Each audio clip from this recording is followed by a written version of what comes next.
What up, y'all? Tell me I'm the dime, you feel me?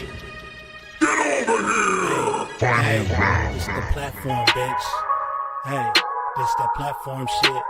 Yeah, who's the best when it comes to this game? If you with the Mortal Kombat, I'ma leave you in flames. This the platform, I knock a bitch right out of their shoes. A street fighter till I die, I hit like Ken and Ryu. I punish niggas like Tekken 007 with a weapon. Teach a fuckboy a lesson, I'm double dragon, no wrestling. Shoot the 3 and cross you over, you can call me 2K. And the devil may cry 1,000 times, but watch what you say. Because this is my Call of Duty, so by now you should know me. Cut a motherfucker in half and then slide out like Shinobi. Steal your car and catch a charge, fuck it, this Grand Theft Auto. Double dribble around a nigga and let the blood stain follow. This the platform, yeah, this the platform, bitch. This the platform, yeah, this that platform shit. This the platform, yeah, this the platform, bitch. This the platform, yeah. All right. What's going on, everybody? Welcome to the platform. Yeah, you already know we are back live. I know y'all wiping your eyes like, oh shit, they got a guest this time. Yep, we're bringing our interviews back. We're starting on a bang. We doing this for Juneteenth. I don't want to hear no shit. You know what I'm saying? Just know that we support diverse up in this motherfucker. So let's get into an introduction of our special guest, Mr. Jerron. Oh, what's up, man? What's going on, dude? What's going on? Shit, you ready? Already. Because I know you ain't never scared, but I just I just want to make sure you ready, man. But how you been, man? What you been doing this week? This week, man, it's been a little crazy. So I applied to Streamer University. I saw that video. Yep. That was insane. I went in person actually. Absolute chaos. I never even made it in. So I got there earlier. I did the whole camping out thing. I was one of the first people there. Like I kid you not. Like I was in front of the door. The minute Kai shows up, everyone goes crazy. They're cutting, they're pushing, hopping over fences. It didn't matter if you came early at that point. It was about who was the most aggressive, who's willing to walk over people. It was I don't know if you guys seen the clips and people were fighting. So I never even made it inside the door. Never made it inside the door. Yeah, I see how wild it was. I did. And they shut it down. They shut it down early. They shut it down. And basically only like 100 people made it in. Wow. And but low key though, not to go on too much of a side note, I heard people that went inside and came back in and I talked to them. I was like, well, what was it really like in there? What they don't talk about online is that there's 2 pre-screening interviews, right? So before you can even talk to Kai Cenat, you have to meet up with his manager and then some other guy that nobody knows, and then they approve you, and then you could potentially talk to Kai Cenat. But the crazy thing about it, right, is here's the funny thing about it, right? They're doing these pre-screening interviews, but then you see clips online where, like, for example, it's like a 16-year-old kid, and Kai, he's crashing out. He's like, "Oh, why'd you come here? I didn't approve this. Get out." That's just for a clip because he had to go through 2 pre-screening interviews, so they knew he was 16. Right. They saw his ID, so they're just doing it for the clip. So now I'm like, is this how much is this real, or is it just like we're just trying to get entertainment? So I don't know. You know what Getting it. I love T right at the beginning. You know what I'm saying? This the shit, man. But if you guys don't know, he is the developer for the game Erase. We're gonna show it in a few minutes.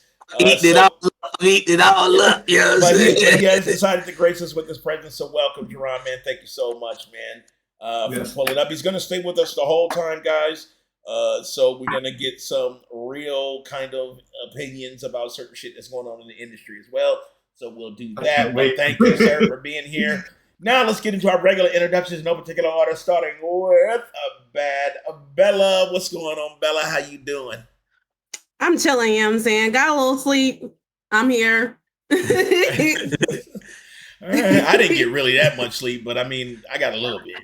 So I'm happy that you got some.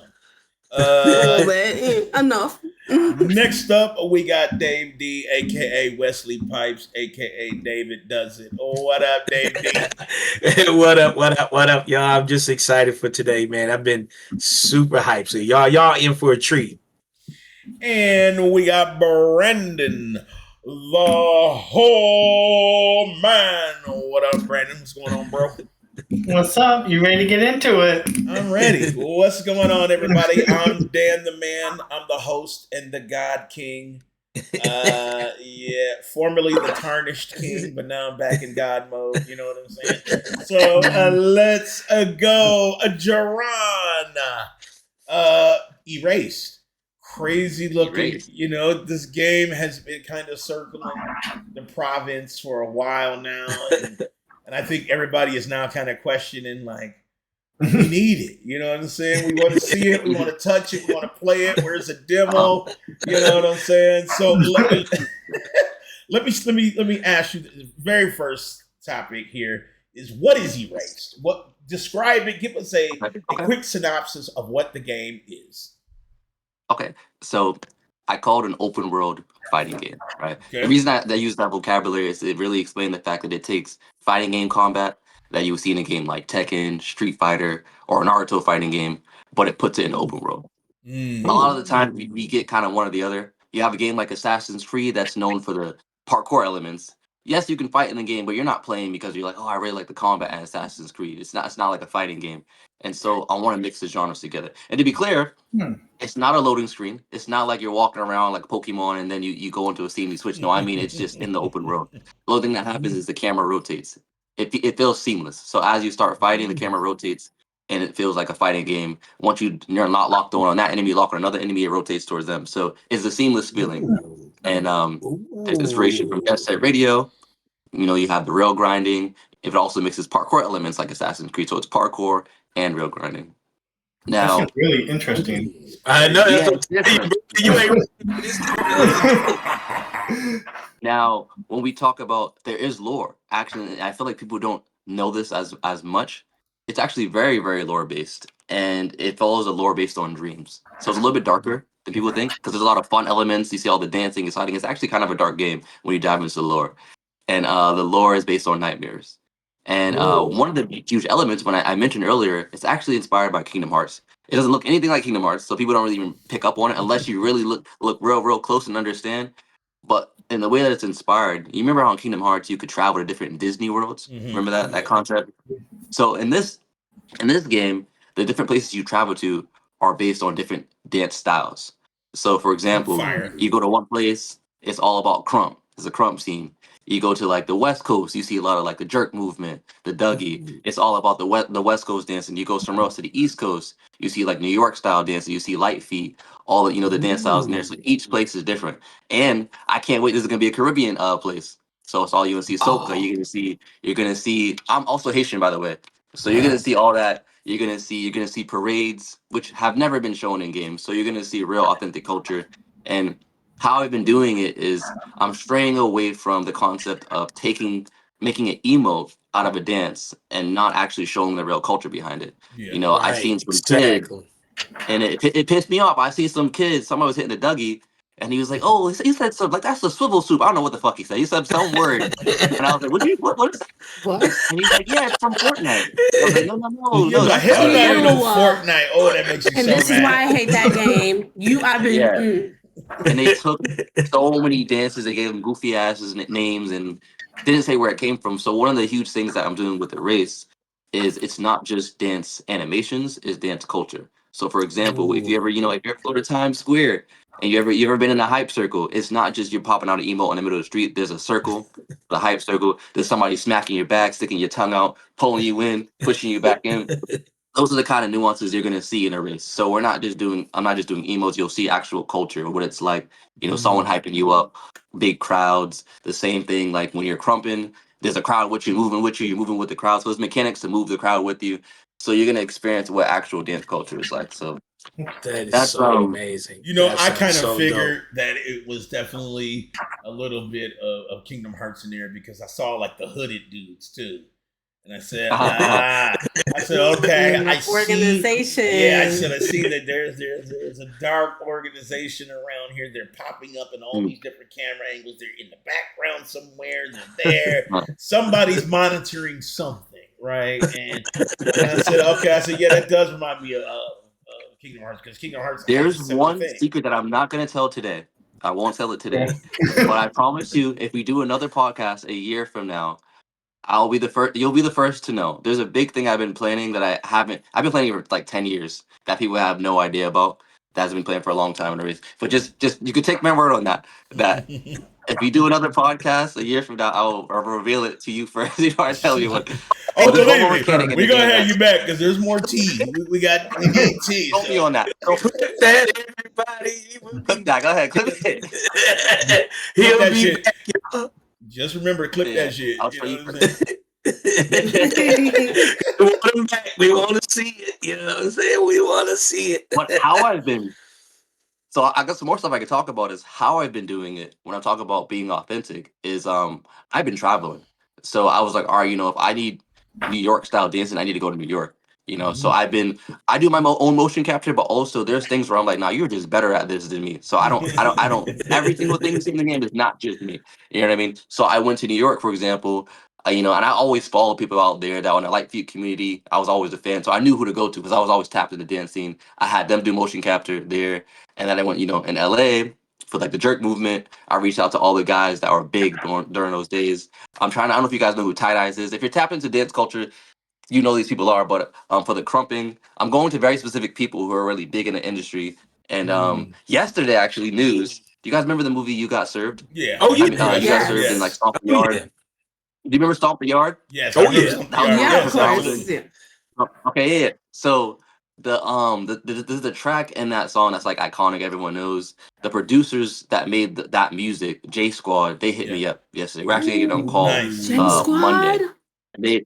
J Squad is gonna be doing the music for my game. And no one knows that's that yet, dope. by the That's way. dope. That's dope. That's dope. Yeah, technically it's not That's signed yet, awesome. but yeah. So that's Monday we're gonna talk about. I'm gonna have J Squad do the music. And so many people have asked me to do music for the game, and I said no to. Well, actually, to be honest, I don't say anything because I hate saying no to Right, people. right. So you just like my it heart. just Yeah. fell I off, hate it. right? I'll be Yes. honest, I just don't say anything. And man, it's hard because but here's what I am gonna do though, because I want everyone to be a part of it as much as I can. I get hundreds of messages again. Let me do the music. Let me do the music. So what I'm gonna do is I'm building a radio station inside the game, Oh, but the radio station is Ooh. only gonna feature independent artists, Nice. and it's Oh. not gonna just be like nice. this is the race music. The goal is when the soundtrack plays, you're gonna see the artist's name, like in real life. And That's pretty this cool. part, I have to figure out the legal That's dope elements as on it. hell. I don't know if I can post their socials in the game, but I'm gonna figure out a way to advertise that person, and that way everyone does get a chance to be in it. Now, not everyone can make the entire soundtrack for the game, but you could be a part of it on the radio station. So that's what I want to Well, do. I'm gonna tell you, But as we far gonna as submit something from here. Yeah, Danny sent something. Because we do Okay, yeah, music for here, sure. so Yeah, and sent it. yeah. He sent it. You know what I'm saying? Yeah, no, I'm trying to dead ass. I want to get everyone a chance to be a part of it, and I feel like that's the only way to really do it because like I can't say yes Yeah. to everybody. But when it comes to the soundtrack of the game, J Squad's gonna be on that. I gotta do that. Dude, that's so fire, that- man, that you got that, It's man. super fire. I know you were hype as shit when you heard about that. Oh man, Dude, I'd have been I like, played it cool though. I was like, yeah, that's cool. I was lit. so he was Talk about it on Monday. he played the coolest shit, booty clenched like a motherfucker, like, oh shit. Yeah, they got This is- Clench.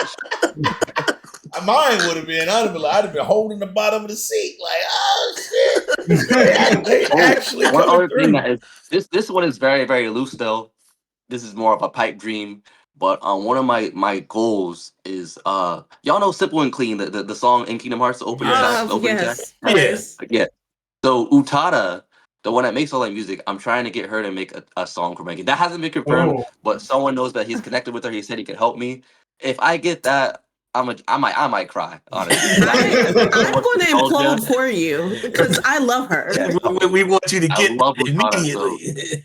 Just one song. So that's something that's not finalized at all yet, but it's something I'm trying to do, and that's a huge goal of mine right now that I'm working on. If I can get that, man, I might just lay down for like 10 minutes straight and don't blink. Just I don't even know. What you do is Actually, make sure you set the oh, camera I'm up. sorry. Go ahead. Sorry. Make sure you set the camera up first so we can see that shit. Live reaction. Yes. Also, I would like to add one thing. Hikaru Utada in the 90s did work with girl bands at the time, like TLC. So this is right in alignment with dance. Okay. It really is. You can find old clips of her being on panel with TLC. So he's in the culture for planning it. sure. I'm planning it out. I'm planning out my strategy of how I want to do it. I think I'm waiting to like grow a little bit more. Maybe I don't need to. Maybe she doesn't care, but I'm waiting a little bit longer. Because I'm like this one. I want her to realize like this is really happening. This is for real. Like I'm thinking maybe when the demo is out or something. I want it to be for real. But then again, who knows? Because J Squad hit me up way before any of that happens. Who knows? See? You Yeah. can get that shit in there before the demo, so then when the demo hits, it's like, oh, you're right. shit, You're right. right? So, Oh my That's true. god. Yep. I got it on the wish list. I'm ready when it's ready. Yeah.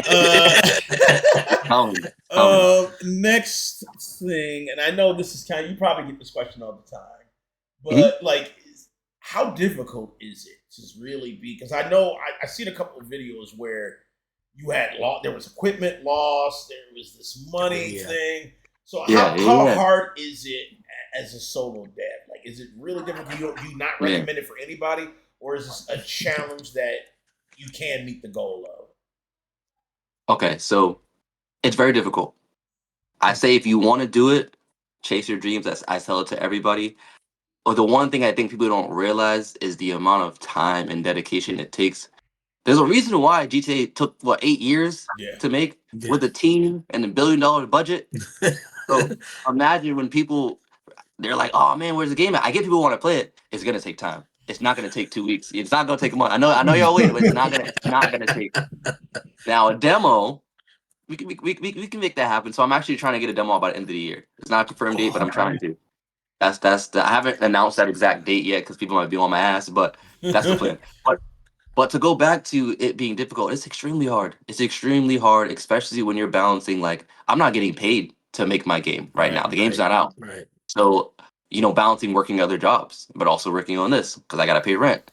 It's really, really hard. And I've tried so many different ways. Right now I've been moving towards using social media as ways to make money.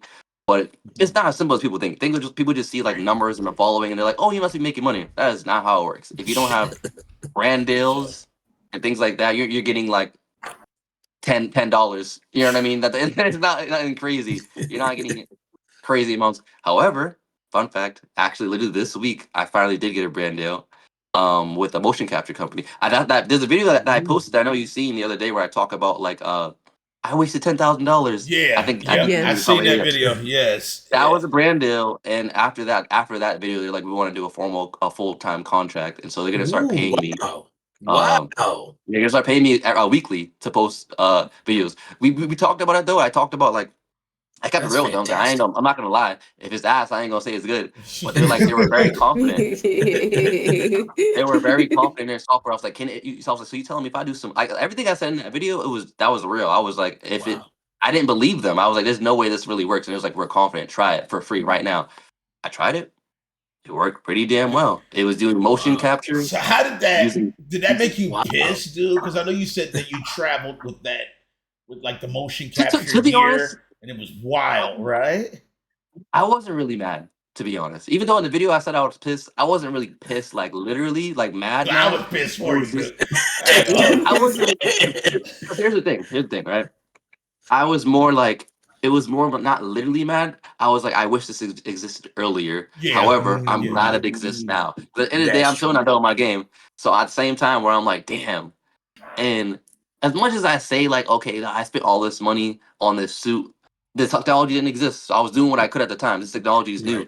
And so I'm not really, really mad about it. I'm just like, damn, y'all could have did this a couple years ago. But I could take that 10,000 and put it here instead of there. You know what I'm saying? I'm with you on that shit, man. As far as equipment, though, man, I know you've seen the video where I got my camera stolen. Yeah, my PC broke. Man, it was crazy. It happened all at the same time, day after each other. $7,000 camera stolen. Next day, PC wouldn't turn on. Then after that, I didn't even post it because I was like, this is too much. I'm not even gonna post it. Then my laptop broke. After that. No, man! Somebody in the universe is fucking with me. What's going on here? Right. I was just trying to see when I'll snap, when I'll break. And I was like, nah, I'm gonna figure it out. But I figured it out. I didn't get the camera back. That's just a dub. I can't. Man, Dude. I I didn't tell. I'll tell you guys a story of what happened with the camera. I didn't tell anybody online. Yes, give it to us. Yes. So, We're about to just more tea. That's what I like. yeah, this I didn't talk about online. Y'all getting exclusive tea right here. That's what I'm talking about. So, remember I told you they invited me to BlurredCon, right? Yes. So they invited me out to BlurredCon. I spoke on stage. It was dope. It was a great time. I had a lot of people that actually came out to see me, which was insane to me. But they came there to see me, and I think that my brain is like, I'm not used to people knowing who I am, but I've recently started to accept that people see my videos. And I think I look at my follower count, I'm like, it's not that crazy, but it's the views that I forget about. Like there are millions of people that see it. Like you guys see it, even if you're not following every platform. So I was like, okay, this is bigger than I realized. And we'll talk more about that later. But anywho, go to BlurredCon. Um, After BlurredCon, I was outside. I was like, all right, we're here. I went with a couple of my cousins. And it was 3 day event, and I was like, "We're in Virginia. Let's hit the clubs. Let's see what Virginia is like." So we went outside. We were partying. I met a girl out there. Right. She comes back with us. She ends up staying the night. We end up, doing some things. It was cool. It was a good time. It was a good time. The I'm next jealous. morning, the next morning, the next morning, it was cool. The next morning, though, everyone was hungover. We were out because we were like, all right, it's our last night. Let's go all out. We don't have to be on stage anymore. We don't have to do any business stuff. So everybody was hungover, and the girl wasn't waking up. She just wouldn't wake up. She just like wouldn't get out of bed. And my sister, she's an artist. She was actually at BlurredCon too. She had a booth, and she was like, I don't know who this girl is. She needs to get up and tell her to leave because we gotta go. We gotta check out of the Airbnb. And my sister, she has a little temper, so she gets mad, and I'm trying to wake her up. I'm like, oh, we gotta go, we gotta go, we gotta get outside the Uber. There's like 8 of us, mind you, in this not Uber. I'm saying Uber in Airbnb. 8 of us in here, and so my sister comes in the room, mad, like screaming, stands over her and is like yelling at her face, like, get the fuck out, get up, we gotta go. She's spitting in her face, like it was crazy. And so I'm just like, I'm sorry, but you do gotta go. But also, this is a lot. Like, and I was like, chill, this is too much. Like, and my sister, she didn't even meet my sister. She was just like, she just woke up, like, what's happening? So after that, she leaves. I feel bad. And I'm like, all right, we're probably never going to talk ever again. Like, that was insane. I get back to LA. She messages me and she's like, yeah, I had a good time. That was crazy. And I'm like, I'm surprised you even talked to me ever again. I probably would have never been like, I'm never talking to none of y'all motherfuckers after that. Right. When I tell you she screamed in her face, I mean, she stood on the bed and was yelling, spit coming out of her mouth. She was throwing pillows at her. Like, I didn't think I was ever going to see her again. So then she was like, oh, mind you, at the time, I don't think the girl even knew who I was when I first met her, like outside. And I think after that, she was like, wait, this is you? Why didn't you tell me, like, her exact words? She was like, I didn't know you were this cool. That was her exact words. And I was like, thank you. I appreciate Yeah, I would that. be like, But damn, bitch. I don't know. Exact words. And then she was like, I want to come to LA and see you. And I was like, really? I'm still just like in shock because I'm like, I'm surprised you even messaged me again after that whole situation. Man. And she's like, yeah, I'll buy a flight, everything. And I'm like, cool.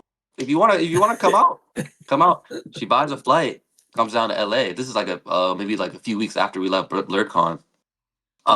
We hang out. She does photography, and I have my camera, and she's seen my photography. She was like, oh, can we go to Santa Monica? You take some photos with me, and then after, can we check out some bars in Santa Monica, whatever. And I'm like, we could do that, but low key, I don't know if I want to bring my camera to the bar. Like, I don't know, like I don't all my Right. stuff. And she was like, oh, I really want to get a photo shoot. I've never been to California. Oh no, she said she'd been a long time ago when she's a kid, but whatever. So I'm like, she convinces me. Big mistake.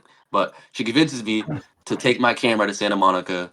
I take some photos of her. She does her little photo shoot. She had her little outfit. It was cool. Everything was cool. And then after, she's like, all right, let's go to this bar. I had my camera bag. And my thoughts are, I'm just gonna hold on to it tight. I'm not gonna let Hell I'm never yeah. gonna put it down. Right. It's fine.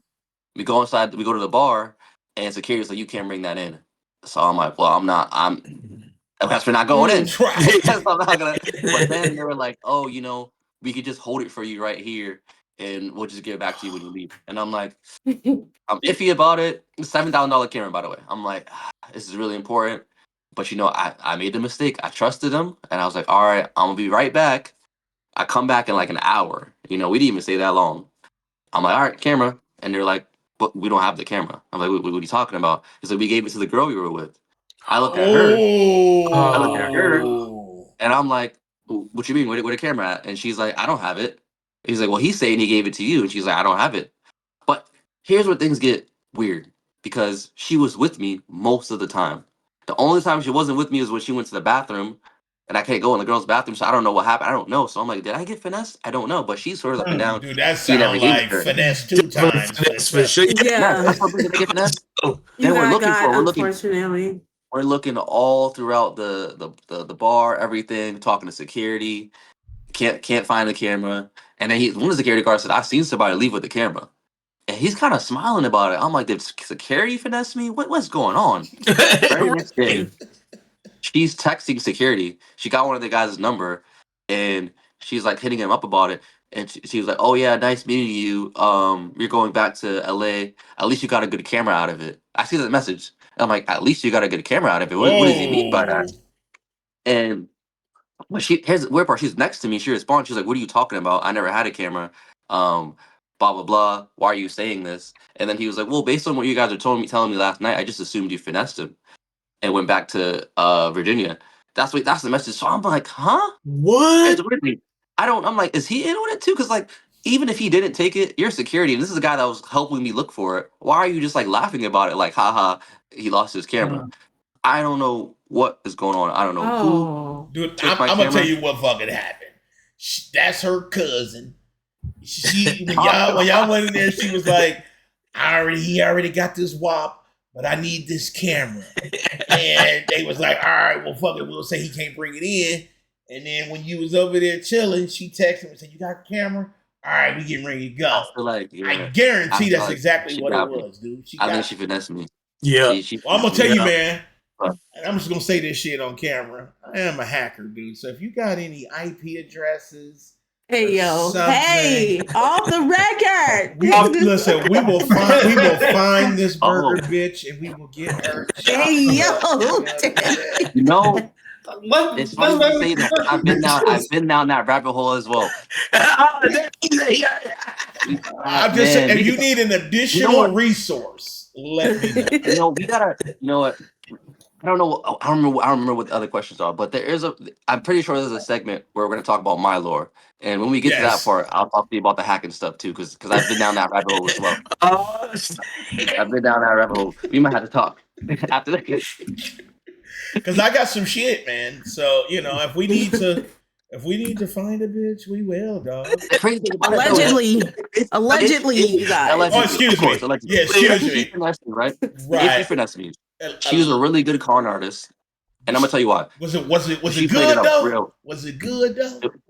That's the only reason I let her come back. Oh, It's crazy. I ain't gonna lie. I'm not gonna lie. That was the only reason why I was like, I didn't cut her off right away. You did? He was like, "Damn, that shit was good." Then I'm motherfucker, bitch. See, I preach it. I preach it every time, Danny, about burger bitches. I was like, I preach it. yeah, man. She's a little crazy though, but man, Damn. this is what she did. Right. This is why I'm like, you're an amazing car artist if you got me, because she stayed in contact with me, kept calling me every day, kept sending me screenshots and of her talking to the people trying to find the camera. Then she was like, "I'll bring you my camera because I do photography as well. I'll come back to LA and bring you the camera." And I'm like, "You're doing a good job, unless you're just really good at covering up your tracks." So for a while, I really wasn't sure. I'm like, "What happened?" Your But camera I was think better than her fucking camera. She knows Yeah. this. it was And good she in was her like, "I camera. can upgrade my shit and then just maybe he'll be, pleased with just this of anything." And maybe that's what she's thinking, but she don't understand that shit was important. You know what I'm saying? Like that was integral to a lot of things you were doing. So Was Did she ever try to send you the camera, or did she just? she did. Okay, I'll tell you what happened. We'll wrap this story up because there's more to look. So she did. She was like, okay.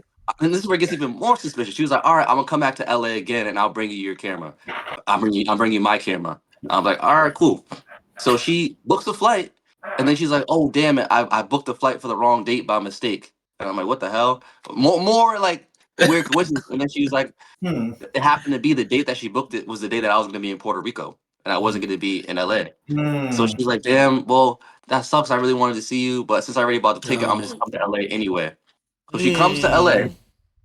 Comes to LA and she's like, all right, I'll just leave it at my friend Nico's house. I met her friend last time when she came to LA. And it's like, I'll just leave it with Nico and you can pick it up when you come back. I'm like, all right, cool. I come back to LA and she calls me. She's like, oh, I gave it to Nico's friend, but now his friend and Nico have beef and he doesn't want to give him the camera.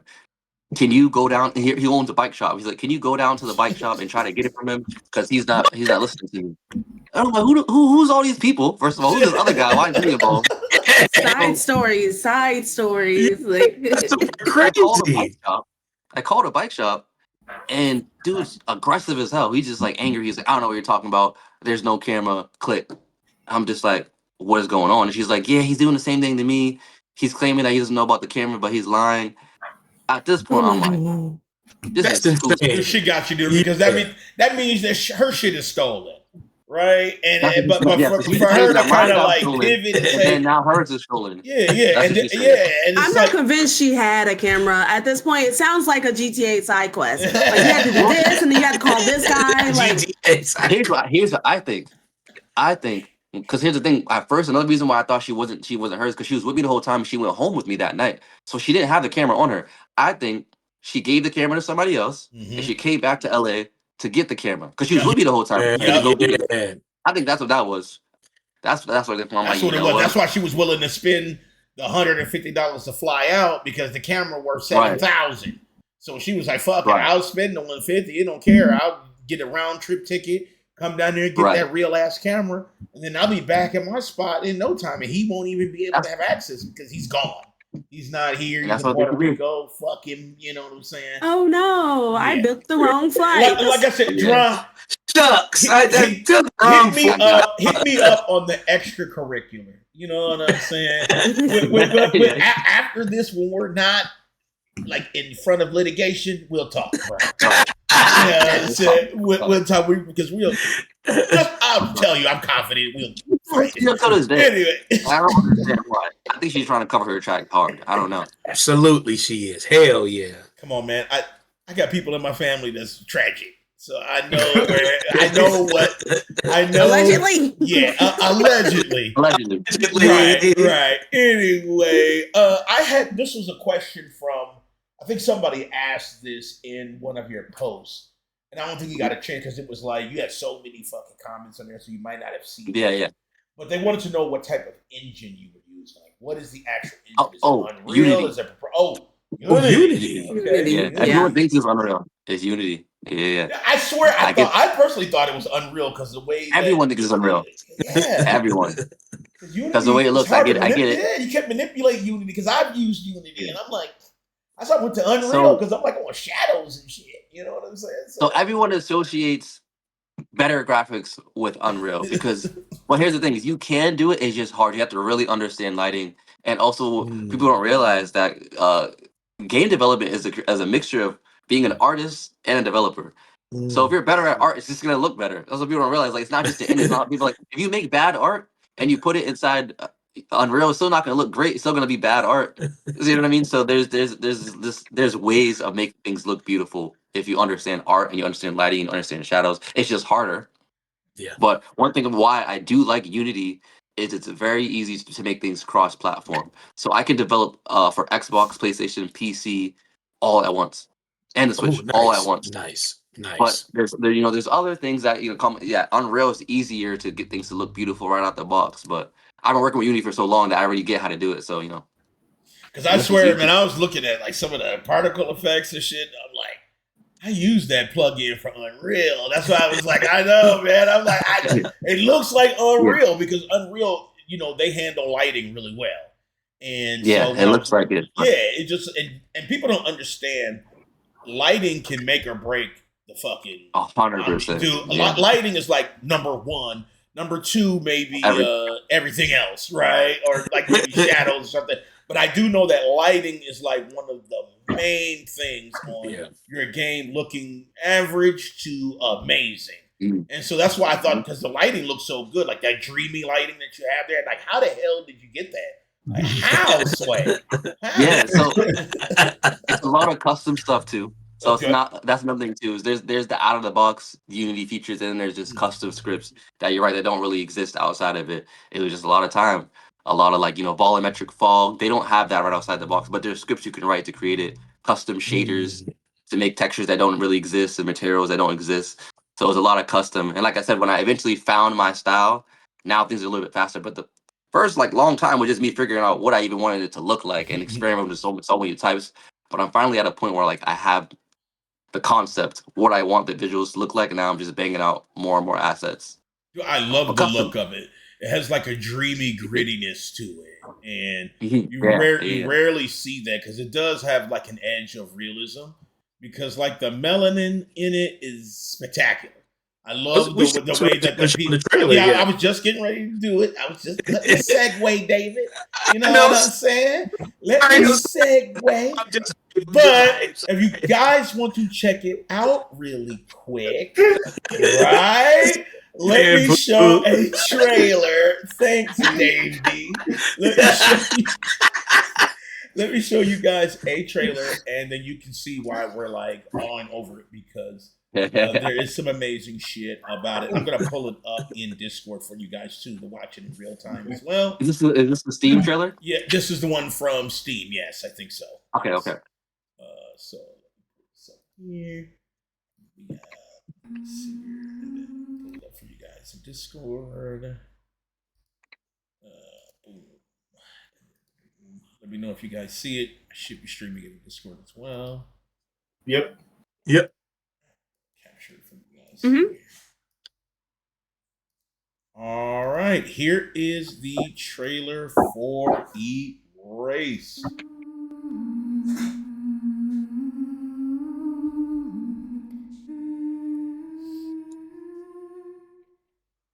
Sometimes I don't know if I'm dreaming or awake.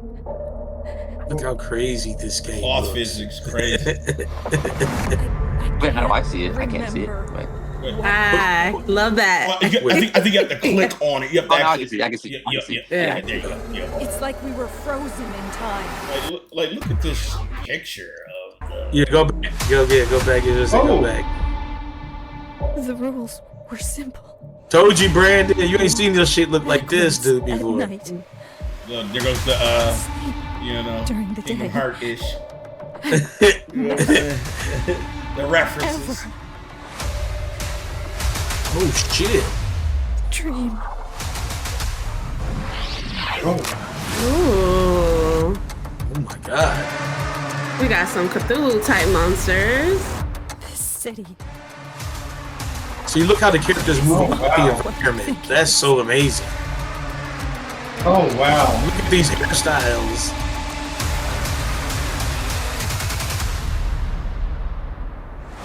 They locked us away like lab rats.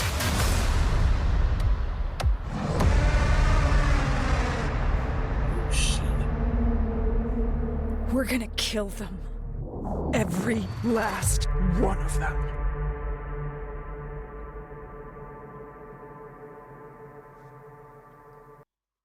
And there is the trailer for the race. I want you guys to hold your shit in. You know what I'm saying? Big thing in I just wish listed it. So Yeah. By the way, that trailer Mhm. is a little bit. It's out. Well, it's definitely outdated. I need to make a new one to be honest. It's very, very outdated. But there are some elements in there. I realize now that's the older trailer that's on YouTube. But the Steam one took some of the stuff out or changed some of the things. But one of the things is AI. I wanted to talk about that a little bit. So actually, well, we can talk about that later. I want to see what the rest of your questions are. We can talk about it later. okay. You know, let me. But I So think is the one on Steam? The one on Steam is a little more recent. Yeah, but it's not that different. It's not worth playing it again. It's Okay. it's just a little bit different. But Okay. All it's right. just some things have changed, but it's not. Ooh. These screenshots. So, you know, I was when I first seen that, and I was tripping. Like I said, the hair physics, and I know you made some posts recently about the hair physics. What was that process like? Was it very hard to get those hairs down? Because I know when they tried to do our shit in video games, It's our shit still like hard. popcorn. Like what the fuck? And they don't have to do naps and shit. So how was that It's process? So the hair physics part is the hardest thing. I still haven't gotten it perfect because, like I was saying earlier, before we got on live, there's this perfect balance between being crazy and wild, and then there's too much, but also like, and then there's realistic, which is a little boring.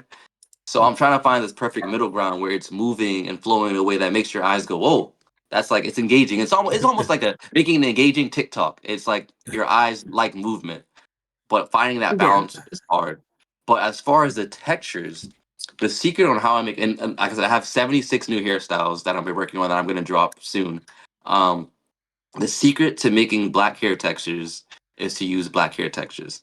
And what I mean by that is so I'm painting, right? I'm painting and these programs, and you can use a stencil. And a stencil is essentially like you're taking like an image and using that as your paintbrush. I will take images of actual, 4C here, use that as my stencil, and that's what I'm painting with. And that's really it. Nice. Honestly, that's really the Nice. mainly secret. It's not that much. I mean, there's obviously a little more to it, but that's like the basic idea of how you get it to look correct. Is you use the actual correct hairstyle. You know? And what I would do, I stopped doing this, but I was doing this for a while. I was like, nah, this is getting annoying. But I legit was so obsessed with it for a while that I would like anytime I see someone in public and I like their hair, so I'm like, can I take a picture of your hair? And people and they were like, why? But then I would show them my pages. Like, I promise you, I'm an artist. I know this sounds weird. I need this. Creepy ass dude. And I show them, they're usually like, oh, okay, go ahead. Well, I was like, maybe I just need to stop doing this because like it's good.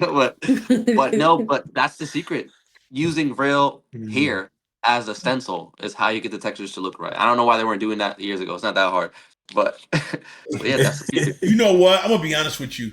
There was one game that actually did it fucking amazing, and you know it. It's Hogwarts Legacy. Hogwarts, man. Oh, Now yeah. you got you and Hogwarts Legacy are the only two developers that got black physics like damn near 99%. Right? Like It's one of crazy. I can't wait for you guys to see the hairs that I'm gonna drop like in a few weeks. But I'm telling you, actually 76 to be exact, not 77. Because I took one out. But there's this guy, I forget his name, but his videos always pop up on my feed, and it's just him talking about black hairstyles. Yeah, I follow him. Exactly. Yeah. I'm waiting for him to make a video. I'm patiently waiting. You know he gonna do it. But I've been waiting. But when I drop these hairs, he's gonna do it. There's no way. You know, he sees he covers it all the time. Like when he covered Tiny Tina, and he showed that hair, dude. That shit looked like popcorn, dude. We were so shit was garbage. I'll tell you, like, I'm making these characters, I think about him. I'm like, watch, I'm on my video. Because I was like, you're gonna be like, look at these black hairs. I got options. Watch, 76 of them. So when I post it, I'm on my video. I'm waiting for him to do it.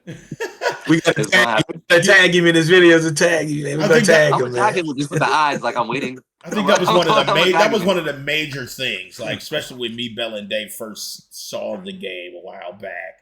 We were just like, damn. We were like, damn, the hair physics, like the look of the faces, the lips, the different skin tones.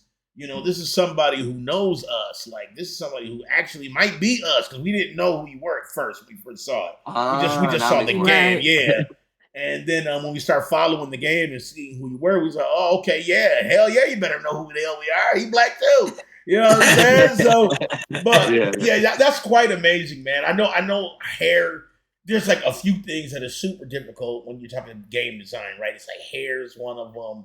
Another one is trying to like program wind, right? Like putting wind in the game and making it an actual thing, and then lighting. It's like those are the three kind of like, okay, 10-pole things that I make sure if my game has this type of focus, it's got to get right.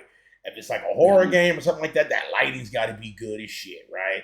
If it's like a super open environment game, I got to be able to convey wind and scenery and these things. Another thing that was difficult, why black hair has been such an issue for a long time, is it's harder to make, and it also performs worse. And what I mean by that is, for example, you have a polygon count, right? All the different triangles and squares of your model, and because there's so many kinky curls and so many different details, you can have a regular character that has straight hair, and it could be 10,000 polygons, but then you're making all these curls and tiny waves, and it's 3,000 polygons, and it's it's way difficult, way more Right. on performance.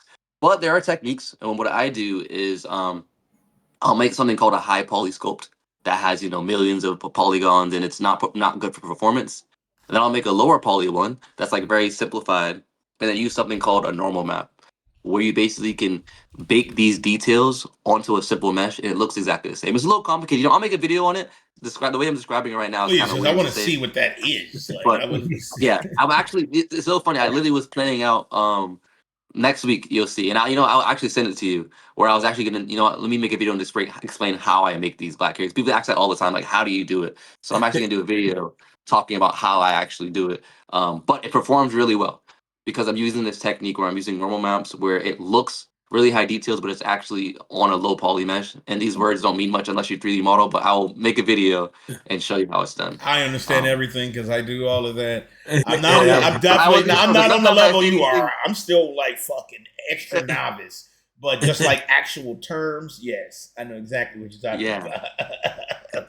But I'll drop a video on it. And but the long story short is it's really hard. That's why they just don't do it. But now we have better technology, so there's really no excuse anymore. True. Because now these things exist. True. There's really no excuse. Back in the day, I get it because we didn't have normal maps and all this technology to do little tricks. Now y'all just being lazy. Is it right? Now you're either lazy or racist. It's one of the two. Right. Exactly. 'Cause you can do it. I don't want to see no excuse when I see a game and it's a creative player or players that I've already created and their hair looks crazy. And you're like, hold on. That's how you know, one, they probably don't have any black animators or devs on the team, or two, like Danny said, it's some racists, because how can you get it wrong now? There's so many ways you can map how the texture looks, how our hair looks. There's no fucking excuses. You know what I'm saying? I don't want to hear no excuses. That's why I go back to Tiny Tina, man. When they had that afro and it looked like, how when you're looking at a disease real close in a scope and it has like that circle, that's what the fuck it looked like. I was like, that's a fro? I'm like, nah, bro, y'all got us looking like COVID. Look like COVID and shit. I'm like, nah, man, y'all tripping like a motherfucker. Okay, all right. Now, this was kind of a COVID. This was kind of a cry into the future, right? This was kind of a future question, because I know you're working on this now, and I know you're still developing the shit. But like, this genre is one thing. But has there been like anything else you wanted to do, a different genre than what you're currently working on now? What is that dream of yours where you're like, okay, damn, I always want to do this and this and this. This actually is my dream genre. Okay. Because I've worked for companies before, and we could dive into that a little bit. I worked for companies before. I worked at Roblox for a bit. I've always had this dream. This is the exact genre that I wanted to make. It's always, but my genre is kind of a hybrid genre anyway. My dream has always been to take all the parts that I love about games and remove the parts that I don't like and put it into one. That's been my goal. One genre that I probably is just not for me. I don't think I would go into comedy. Not that I don't enjoy comedy. Not that I have a sense of humor. It's just I really like different types of pieces. Like I feel like if I were to make a movie, I would go lean toward more emotional, deeper kind of stuff. I just enjoy that kind of stuff. Or I would go into a little more horror. But I see a lot of goofy games or cozy games. It's just not for me. I like them, but I just wouldn't want to make it. If that makes sense. You don't want to do like a red, blue, and green dude running through an obstacle course farting and shit. You don't want to do all that. No, not for me. Not for me. And they're fun games. Don't get me wrong. They're fun games. It's just not my style. I've always, when I was like, back when I wanted to work for companies, I loved like Naughty Dog, The Last of Us, those darker, grittier genres. That's always going to be something that I have resonated with. And then like I like the Final Fantasy franchise and Kingdom Hearts, just really lore based and beautiful, magical, but not really goofy. Not my style. I wouldn't go for a goofy style. If you could Valid. If you could partner with any company, independent, major, AAA, AA, who would it be? Like if you just had a blank, like if you said it, it could go down. Who would you partner with? So I'm glad you said this. Oh, here we go. We're getting a little more tea. So Let me think about how to word this. Oh shit! Here we go. He got to think about his lawyers and shit. He like, hold on, let me try to say this shit. Phrasing. Am I allowed to say this? Yeah. Careful. Be sure. I can say this. I can say this. I'll word it the right way.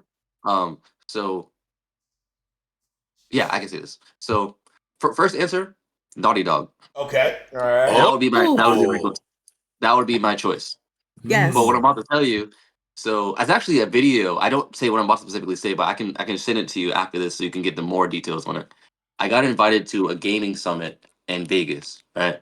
And it cost $8,000 to get in. But they paid for me. I didn't pay that shit. They paid for me to get in. They funded everything. They were like, you need to be here. And I'm like, cool. I never been to some shit like this before. I get there. I'm like, why is it $8,000?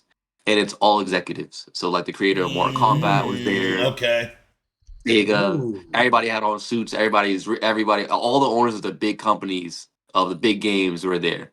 I don't think the GTA was there. I don't think they were there. But a lot of big names. Creator of Sonic. Like, so I'm seeing all these people, and I'm like, oh shit, this is different. I never been there like this. So I'm like, I need to button up my shirt. Like, Right. I had a picture of my profile picture was when I was there. But I need to put on the shirt this time. But I'm going here, and you know, what I mean, I'm suited up. I have clothes on, and I'm meeting all these people, and they keep buying me drinks. Like, keep just bunch of drinks, and also there were a couple of areas where the drinks were free, which I had never seen before. But like the areas where it weren't free, they were buying it for me. And the dude was like, "You need to talk to him over there." They kept telling me that, and I was like, "Why?" I'm not in my head out loud. I was like, "Yeah, Right. sure." And I'm like, "Why the fuck do I talk to me? I know you know who I am." And they're like, "They know who you are." I was like, "What do you mean they know who I am?" Because all of them know who you are. You need to go talk to him. And I'm like, "Oh shit, okay." So I'm talking to all these executives, and he's giving me mad drinks. I'm like, I'm getting kind of tipsy. Why do they keep giving me drinks? And he's like, so straight. And one of the dudes came. He didn't even ask me my name. He was like, "So how much money do you need?" I was like, "Huh?" Yo. And I'm stuttering. I'm getting a little tipsy, and I'm like, let me get back to you on that. So I go back to the guy that invited me there, and I was like, why do they keep asking me about this? I don't know what to say. And he was like, oh, tell him no less than 2 million. And I was like, Shit. oh, good thing you told me that, because I was gonna say, give me, a small fry, a 4 for 4, some, I was about to just say, I was gonna say some bullshit. I'm not gonna lie. I was not gonna say $2 million. Yeah. I was not gonna say that, and I was like, "Oh," and he was like, "I was like, really?" And he was like, "Yeah, like they're like if you say anything less than that, they're not gonna take you serious. They're like real executive. They're trying to invest." And I was like, "But why?" He's like, "They watch your videos," and he's like, "Come here, let me show you something." He pulls me and he shows me an email chain. He works at Sega, and he's like, "Look at this," and it was in Japanese. Ooh. And then he was like, "Oh," he's like, "My bad." And he translates it. He does. I don't know what the technology. He does something, and it goes to English. And it's Sega talking about my videos, and they're working on a new Jet Set Radio game, Ooh. and Oh they my watched my God. video. And that, but see, I was like, I wasn't sure if I was supposed to say that, but it already got leaked anyway, so it's fine. Yeah, I remember So you already know. that was already a given. Yes. Yeah, it already got leaked. I love Jet Set Radio. Yeah, they're working on a new one, and they've been watching my videos. And someone else had told me this too. Another guy, he told me this, but like seeing it, it's not that I didn't believe him, but this is the second person that told me. He's like, by the way, Sega's talking about you. And so they were like, it was a particular video where I was talking about dance culture, and the exact conversation was, he was like, this is what we need. This is what we're missing. And he was like, this is what, and they've been watching, and he was like, they might reach out to you about helping them. Because another guy was like, you might need to work at. Do it. But here's the problem though, right? Here's what I'm thinking about. He said that they're struggling. The other guy told me they're struggling with the cultural side of things. Oh yeah. And they said that Of they're course. trying to understand. And I remember we were talking about before about like, why do these things not exist? They're just not someone on the team that even understands. For example, you have this big executive that has money, but does he know what the Dougie is? Does he know where it comes from? Right. So how would he even know how to be if he's not tapped into the culture at all? How do you know? And so they're like, he understands. They wouldn't even know who to go to. When I was saying all the people that I do motion capture with, they wouldn't know who to go to. Like I know off the right of my head, I'm gonna go to Tight Eyes. I'm gonna go to King. Like I know the names of all the people that created these dances. I'm around them.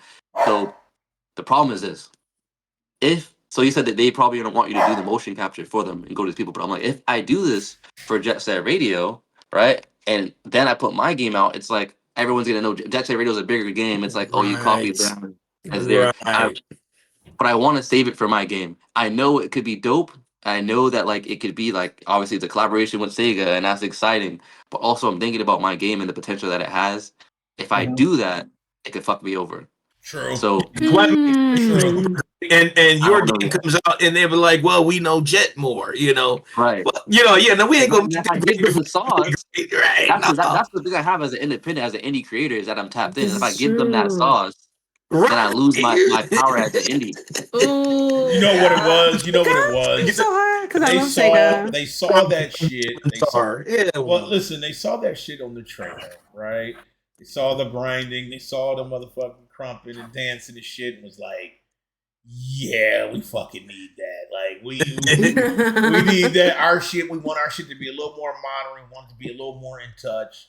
And that's probably why they was talking about your stuff, man. But you know, that's kind of a testament to what you have displayed there, because it caught them off guard, you know, and they probably were thinking like, holy shit, we've been missing that type of shit. It's even since our first game. Yeah, it may have had style and stuff, but it definitely didn't have the culture in it. You know what I'm saying? It was cool looking and stuff like that, but having like actual access to the culture, they need that. So yeah, I'm with you, man. I totally agree. I would be like, listen, they're gonna have to wait till my shit come out, and then I'll go help. You know, then I'll help them and shit. Well, I thought about it. I'm not gonna lie, I thought about it, but over eventually I was like, nah, I can't do it. I can't do it. Right, exactly. And another thing too, with these executives is man, like once they even with these investors now that my game is starting to get known, it's a scary thing because I don't have money. It's tempting. It's almost like $2 million. I'm like, ooh, I need that. But I've had like smaller versions of that where it was like small publishers. They didn't give me $2 million, try to give me money and invest. But I canceled the contracts and I was like, I'm not doing this, because immediately they were like, all right, we can make money this way. You don't need all these hairstyles, don't need all the characters, because it's going to take longer. Put it out without that. I was like, get it. You don't actually care about what I'm trying to build. You just want to make money. And once you sign those contracts, it changes the vision. And once if I do that, that's what I'm very nervous of. And it's tempting, I ain't gonna lie. If somebody's waving $2 million, yeah, and it's Sega, but that creative control is important. Yeah, and I know like that is my biggest struggle right now. Now that it's getting bigger and people are starting to reach out, and like I'm scared of that. But I'm not gonna do it. I ain't gonna sell to the man.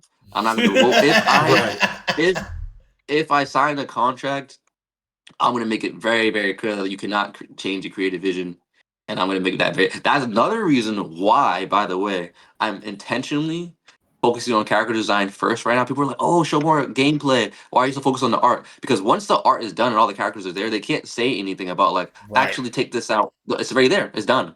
Y'all can't take that away. So I'm focusing on the culture first. Because they're not going to say take out the game mechanics. That's already known, you know, fighting, parkour. Like, they're not going to say we don't need that. But they can't take away the culture if it's already there. Yeah. So I'm making it staple first. Like, this is what a race is there. I'm sorry. So that's my plan right now. Man, solidifying that as part of the art direction and culture in the game. I see how important that is, man. Because if they try to remove it, now you're removing the essence of it, right? Instead of just saying, I don't want hairs and this. When you have that solidified that this is the game that's getting traction, this is the game that's getting, you know, all these comments and social media is blown up and shit. Right. This is the game with the culture in it that's blowing up, not the shit that y'all want. You're right. They can't change it. It has to come that way, right? Even if they do want to invest in it and say, okay, we want to give you $2 million to finish it off or whatever, it has to be the way that it was presented at the beginning. It can't be, okay, I'm giving you $2 million and now we're just gonna have light skinned motherfuckers in there, and it's like, well, you know what I'm saying? It's a whole bunch of us. Our colors range from super dark to up and damn near almost like a white person, like almost. So we got to be careful, man, with that. I do appreciate that, man. I salute you for doing that, because that you know, $2 million, dog. And, you know, I ain't a broke dude, right? Like, I mean, my job is okay, but Brandon, you got a question? Looks like you got a question. Let me say this, Brandon, I got you. But I'm a broke ass dude. I mean, I'm not a broke ass dude. I mean, my job is okay. You know, I'm an IT dude, so it's not like I'm broke. But $2 million make you seem like you broke, right? Like, you're like, all right, you know what I'm saying? $2 million is like, fuck. My check is like 0.6% of that shit. You know what I'm saying? So it's like I feel you, dude. I absolutely feel you. And he said at least. He didn't even say. He said don't say anything less than that, or not take you serious. Shit. What's I if was like, okay. what's if he came with the 20 million? Would your whole shit change then? Ooh. If he said 20 million and let's get it started. Hey, I thought about this actually. If that happened, I would also have this. I was like, if all these investors think that my game is worth 20 million, that means I have something on my hands and I'm gonna make money regardless. Facts. Exactly. So do I need to give away Right. anything for real? Facts. Do I need to? Because that's where I left there. They realized there was so much thoughts going in my head after that event. It was like a week long. I was just like meeting so many people, getting so many business cards, and they're like, "Come back when you have a demo." They all said the same thing. They have a demo, come Damn, soon. man. They all want to be first. But I'm like, damn, if they really throw this money at it, then maybe I don't need them. You know what I'm saying? Maybe I can just, and I mean, that's always been the plan anyway, fully independent. It's always been the plan. And I've made it this far without them. That's the other part about it. I was like, Yep. well, to be honest, I've been self-funding it the whole time. And it's already at a point where people love it. So do I really need to do this? But 20 billion would be nice. That's what I'm saying, man. That's a lot to say. Hey, Right. here 20 is million. money. Here is money to let's jump start it. Dude, that shit is so tempting, dude. Like But you got to keep the soul. You know, you Well, can what never I get would your do soul is, back. my honest answer to that though is if they were offering 20 million, but they said, but we gotta take out the culture, I'm not doing it. yeah, I'm with you. Right. Because now it ain't worth it. If- Now it's something different, right? Yeah. It's not your Right. vision anymore. It's That's the we soul can- of the game. If we can find a contract where I'm like, hey, you cannot affect the creative freedom, the vision. If you could find some way to do that, and it really, really like, because that's always the goal. But they finesse. They always find ways to be like, right. Mhm. if that would be my goal, is to try to find a way to make sure it's locked in. And that's why right now, like I said before, my goal is before that happens to have everything ready locked in already. Right. Characters, Because a lot of times they're culture, just like, art. That it's there, shit's first. it's done. All the models are done, textures are done. You know what I mean? And I've done that intentionally for that reason, so that when that time comes, it's like boom, you can't take it out. It's already done. You can't say we can say, because his argument before was like it'll save time and we can make Yeah, but money fuck all if you that. don't make You know all what these I'm saying? characters. Well, it's already done. Right. So- Yeah. So now when you come and say it ain't about time, it's done. So now what? Right? Right. Brandon, I'm sorry. You said you had a question, right? What's your question, Brandon? Yeah. What game or like develop a company kind of got you wanting to get into the business? Like what made you want to go, this is what I want to do. This is what I love. Kingdom Hearts was the game. Okay. But as far as why, it wasn't more about the game. It was that's a little bit deeper. You let me know when you guys are ready for me to go into that part, because there's a whole lore about my life. Is it now the time? You can go into it right now. You can segue into We're that here? right now. So is this a perfect segue? Okay, man, where do I start? So once upon a time, so I was born in Boston, Massachusetts. I grew up in an area called Dorchester, rough area, not safe at all. And when I was around 12 years old is when I made the decision to make games. I didn't like my reality. I hated my reality. I hated everything around me. It wasn't safe. I wasn't just not happy. I was bullied. And once I realized I had the power to make my own realities, I became obsessed with it. It was like a way of taking control. You know, I know a lot of people escape into playing video games, but this was a different level of power. Where it's like my story could end however I want it to end. You know, I got really obsessed with it.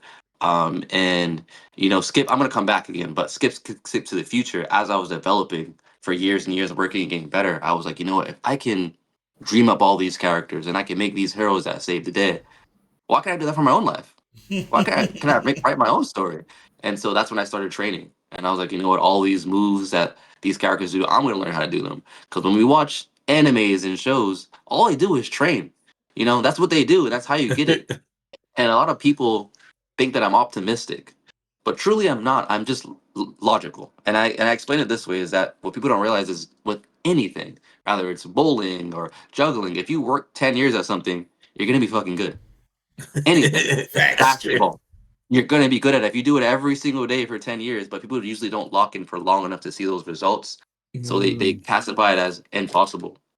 You know, I don't see myself as some crazy genius. I'm just the one that locked the fuck in for a long time, a long ass Hell time. yeah. Um, and if you go back more into lore of when people ask me like what fueled you for so long, at first it was, you know, anger, frustration, pain, those kind of things. It evolved eventually, and that's real recent when it started to evolve, and I'll get to why it evolved recently. But initially, so how do I explain? My grandmother had 8 kids. And I don't know what's going on with my grandfather. He couldn't pull out. I don't know, but she had too many damn kids, and they all lived. I don't know what's going on. 'Cause that's a lot of kids. I really don't know what's going on with that. Yeah, that's a But lot. It's a a lot lot. of kids. They had 8 kids, and then their kids had kids, and that's my generation. And we all lived in the same house. So all my aunts and uncles are the 8 kids, Oh Oh wow. and we all Wow. lived in the same house. Yeah, yeah, yeah. When I was younger, so it was like the Brady Bunch in there. There's 20 people in that house at all times. It would be like my mom, my sister, we all shared the same room. You know, whatever. My uncle and their kids, they all lived in the same room. So it was all Sardines in there. wow. Um, that's just the way I grew up. So my cousins feel more like my siblings to me now. I'm super close to them, even though because you grew up in the same house. And so, eventually my grandmother was really religious, and she was always like, I believe in second chances, and she kind of let anyone in. And there was a guy that got out of prison, and she let him stay. He got out of prison for child molestation. Oh I shit. don't know what it was. Okay. That was his. There's some more stuff on that. That's like, did he really do it? Did he not do it? People say different things, and I don't want to speak on it too much because certain people are like, that's not really what happened, blah blah. I was a kid. But long story short, Right. this is what my mom was hearing. She didn't know if it was true or not. And she was like, we gotta get out the house. Right, regardless. Mm. Valid. And so she Right. took us, so we had to live in a shelter for a while. She was just like, we gotta leave right now. There's all these kids running around us, you know what I mean? Um, and we house hopped for a bit. But when we lived in a shelter, I low key loved it there. I'm not gonna lie. I feel like I was so young, I didn't understand that we're poor or that we're struggling. Mm. I was Mm. just like, this is my life. It's all that's all I really knew. My dad also wasn't around, so he's kind of irrelevant to the story. He just wasn't in the picture. But I loved it there, and a part of the reason why I loved it there is that they would donate broken toys to the shelter all the Oh, time, okay. and I loved it because I guess I was always just a weird kid. I'd never seen them as broken. I was like, these toys are just different. Like they're so cool. And I remember having like this action figure that had one arm. It was like a wrestler, and I tied a shoestring around his arm, and I was like, "Yo, he's hard. Like he's swinging from vines with one arm." And I remember kids outside back when this is back when kids played outside, but I would go outside. And they'll make fun of my toys. It's like, why your car got 3 wheels? I was like, yo, my car got 3 wheels, but it's going faster than your car. Like, I love everything about it. And I think that creativity just like it passed on, for a long Mm. time where I always just kept like building. And I got into robotics actually first before I got into game development because I started building robots in my room. And my mom would Mm. always be like, "How the hell did you make this? Like, where you didn't learn this anywhere?" And I was like, "Well, all the toys were broken, so I would take them apart. I had a lot of remote control cars, but they were broken, and I would try to fix it. So I had to take it apart, and eventually I just figured out how it worked. And then I was like, well, if this works like Mm. this, then this has to work like this. So I would just take apart the parts, and I was building robots, but I couldn't tell you what the name of the parts were. I couldn't tell you what I was doing, the scientific explanation, but I knew how to do it. And I passed on for a long time. And in school, it was the same thing. They were like, "How did you do this?" And I was like, And I'm just playing. I'm just a kid. I'm not even thinking about it too much. I'm just like, well, I just was creating. I like creating. And so then in middle school, that was kind of one of our worst years of my life. Definitely got bullied. Being smart wasn't cool at the time. You know what I mean? It was about having the fresh Jordans. I have none of that. So I was definitely an outcast. And then they promoted me to put me with the older kids, which just maybe stuck out even more because now I'm like the youngest one here, Right. also, and also just like nerdy. And then when I got to eighth grade, they put me. They didn't have like it was only middle school, so they didn't have like a ninth grade. So they made a special class for me and one other person, the valedictorian, which made me even more isolated now. Because now I'm basically damn near sped class, but it was like a smart class, whatever. But like you still now I just Just had a look target on my at back. himself. Target on my back, yeah. And I remember there were two events that happened that really like kind of flashed for me. So this is where things start to get a little dark. But I'll say one last thing first. So I remember we had a thing called rites of passage in school where it was kind of like if one person messes up, everyone gets punished kind of thing. And it took the entire eighth grade into the gym, the entire eighth grade. And we were having all these punishments, all these like had to do wall sits and hold shit on our head, all this like weird stuff. Damn. And they're like, all right, we have a challenge. We're not going to tell you what it is, but pick one person out of the entire eighth grade. If they can do it, then we're good, and if not, we're being punished. And everyone pointed at me. Oh And in that shit. moment, I'm like me? Why you guys choosing me? And so I did it. I was like, all right, what's the challenge? And he hands me a basketball, and he puts it on a 3-point line. And he's like, make the shot. If you make it, we're good. And everybody's like, ah, shit, we fucked up. We done fucked up now. So I shoot the ball. It doesn't touch the rim. It doesn't touch the backboard. That shit just completely Ooh-wee. over. It was straight though. The shot was straight though. It right over it. So I missed it, right? But here's what I realized though, and I was like, y'all didn't even know what the challenge was, and every single person just believed that I would do it, and that's when it hit me. I was like, wait, am I? What am I? Like, why did everyone just assume that about me? And I was just being me, and that's when things started opening my eyes, and I always knew that there was something different about me, but I didn't realize that people see me that way. I was different when I was younger. I was a lot more closed in. I didn't really speak up. I just was to myself building in my room. But I remember I was in a truck. It was my cousin Benji and my two other cousins. We were at a cookout at my house. My mom always had cookouts. And they were talking about girls and stuff, and they were like, "Oh, I did this with this girl, blah blah blah." And then Benji goes to me and he's like, "Yo, um, what about your sex life?" And I'm like, "Sex life? I never even kissed a girl. I was 12 years old at the time." Benji was 2 years older than me. He was wilding. I don't know what he was doing at 14. But I remember he told me, he was like, "Yo, you never say anything. If you never speak up, no one's ever gonna know who you are." And I remember he said that to me, and I didn't at the time I didn't think too much about it. I'm like, he's being my mean big cousin, like, leave me alone. But I remember one of the last memories is he told me a story where he went to the club. Not club, a party. Sorry, not a club. He was 14. Oh, that again, it was Benji, so I don't know if maybe he found a His way. ass may have been in the club for sure. He was at a Yeah. function. I don't even know. He was at some function, and he said he was dancing. He was really good at dancing, and he said he went to the center dancing. He had a hat on. He threw it up, did a backflip, caught it back on his head. Now I'm a 12-year-old kid. I'm like, that's the coolest shit I ever heard. Like that's hard. He's telling me about like, so I was going crazy, so dope. And then that was one last thing he told me. And then we had that conversation in the car. I'm like, oh, he's being. A few weeks later, he passes away. Oh, He got shot. man. Oh man. Yeah, he got shot, and it was crazy because it was like that was just the reality of the neighborhood we grew up in. Like I said, it was a bad town.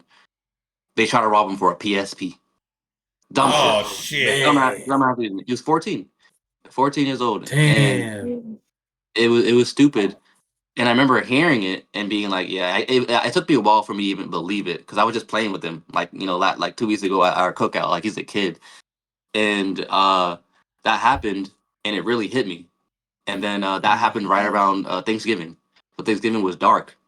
A year later, Calvin passed away. My other cousin, same thing. He got Oh shot. man. He got shot at a party. There was a shootout at a party. He got hit with crossfire, passed away. And so this is all happening when I'm in middle school. I'm real young, and we had a huge family. My family came from Haiti, but my generation was all born here. So they're like, what? We think that it's tied to the family. We think that they're looking for Jacques boys. And we had a lot of men in the family, so they started. My cousins moved away.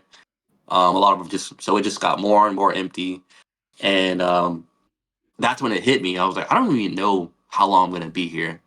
So why waste any time? I'm gonna go 100% and just accept who I am. And I think that when I was younger, I've always been weird, but I didn't accept it. I was like, oh, they're bullying me, they're saying these things about me. Maybe there's something wrong with me. But as I got into high school, after eighth grade, after all that, I was like, oh, this messes me up. I was like, you know what? Let me just own who I am. Let me tap in. And it went from like, oh, he's a weirdo to he's different. He's kind of funny. The things changed because I owned who I was and I was Yes. proud of it. And so I kept going. I kept going. I decided I was gonna make games. I started training because of him. It started, I was like, I wanted to flip like Benji. Like, that was cool as hell. And I'm doing backflips, and I was like, I want to hit that. I got to hit that backflip, and I started training. I wasn't very athletic at all, by the way. I was not. I was not like, I could barely jump, but I took a mattress and I just put it outside. My mom was pissed about this because she was like, they got bed bugs, but I took a mattress I found outside. And I was just trying it, I would just do whatever I could to try to learn how to flip, and I wanted to be like Benji. And so fast forward, I started, learning how to develop games on YouTube. And eventually I went to college, but I couldn't afford to live on campus. We ran out of money, but I was determined to keep working on full time and still keep working on development on the side. So I saw the dorms and I was like, okay, there's a rule that you could stay in a common area for one night. This dorm, the first one is called Foxhall. It has 17 floors. And I was so technically, if I stay on this floor and change floors every night, I'm not breaking the rules. You're So I did 17 that. nights. Yes, that's Every it. day I would stay there on one night. The next night I would go to the next floor, and then after I went to every single floor in the building, I would go to the next floor, the next dorm, like a different building. It got to a point where I knew every single dorm like the back of my head. I knew every alleyway. I was just doing what I needed to do, and it got to a point when I started to learn. I started to not have anxiety anymore. I started to just have like, I'll figure it out on a day-to-day basis. I'll figure out what I would say. By the way, no one knew. Everyone just assumed because I was so happy and just like positive all the time. I was in class. They had no idea I was homeless, and I just didn't tell anybody. So I did that for a while, and eventually I remember I had a friend. He was a resident advisor, and he graduated, and he gave me his hoodie. He was like, "Oh, I don't need this anymore. I'm graduated." Took the hoodie, and I would just hang out with some of the other resident advisors just casually. And one day, I was just standing next to them. Right, it was kind of a funny moment, and I happened to have on the hoodie. I was just cold. I didn't wear it for any reason, and they were also wearing their hoodies because they were working. And a high school came in, and one of the managers was like, "We need someone to give them a tour. Could one of you guys do it?" And I literally, they looked at me. I was like, "Do they think that I work here?" And I realized, like, wait, I am standing like at the office door next to other workers wearing the same hoodie. Outfit. So what did I do? I said, "Hell yeah, I'll give them a tour." So did not work there. Wasn't an RA. Gave the high school tour. Mind you, I knew the school like that like better than anyone because I lived in every single nook and cranny of every dorm. So I gave them a tour. I knew everything. I showed them the classrooms. I told them about the courses. So I'm everything. Next semester, one of the kids actually went to the school, and he was like, "Oh, like I'm glad you gave me that tour." I was like, "Oh, I didn't even work here." And he's like, "No way." I'm dead ass. I did not work here. He's like, "But you had the uniform. You knew everything." I was like, "Nope. I swear to God, I did not work here." But that's how I lived for a while, for a few years. That's pretty damn good. Dude, When we that's go, shady as just hell. going, I had to do what I had to do. And I'll tell you, when we talk about how survival, I remember eventually I got a job teaching game development. This is while I was still in school, but I had to take the commuter rail. I don't know. Commuter is kind of like the Amtrak. I don't know if you guys have that out where you go. Where you guys are at, by the way? We're in Indianapolis, in Indiana, Okay, so it's Pennsylvania. like Pennsylvania. commuter Yeah. rail basically goes from like Ohio. city to Ohio. city. Okay, Yeah. okay. So the commuter rail goes from like city to city. It's not like a local train. It goes from like big places, like a damn near airplane, but train. So anyway, I had to take the commuter rail to go back and forth every day. So it was really expensive, and I couldn't afford to do it. So this is when the conversation we had in earlier comes into play. So you had an app, right, where you could purchase a ticket. Right, you put your card information in there, and then it has a barcode that moves, and it shows these different colors. Their theory was that, oh, if the barcode's moving and changing, you can't just take a screenshot. But I didn't just take a screenshot. I was like, wait a minute, I make video games. Fuck, I can deal with this. So I just stared at the barcode every single day until I figured out the algorithm. I figured out what the exact pattern was. And so I just duplicated the same app. So I programmed the same exact app on my phone. I made the same exact icons, made the barcode. And the only difference is when I type in my debit card, it says purchase, and it was bullshit. Nothing was happening. And so I used that app. I got on the train, and I was like, yeah. Put my ticket in, show them the app, show them the moving barcode. We were good.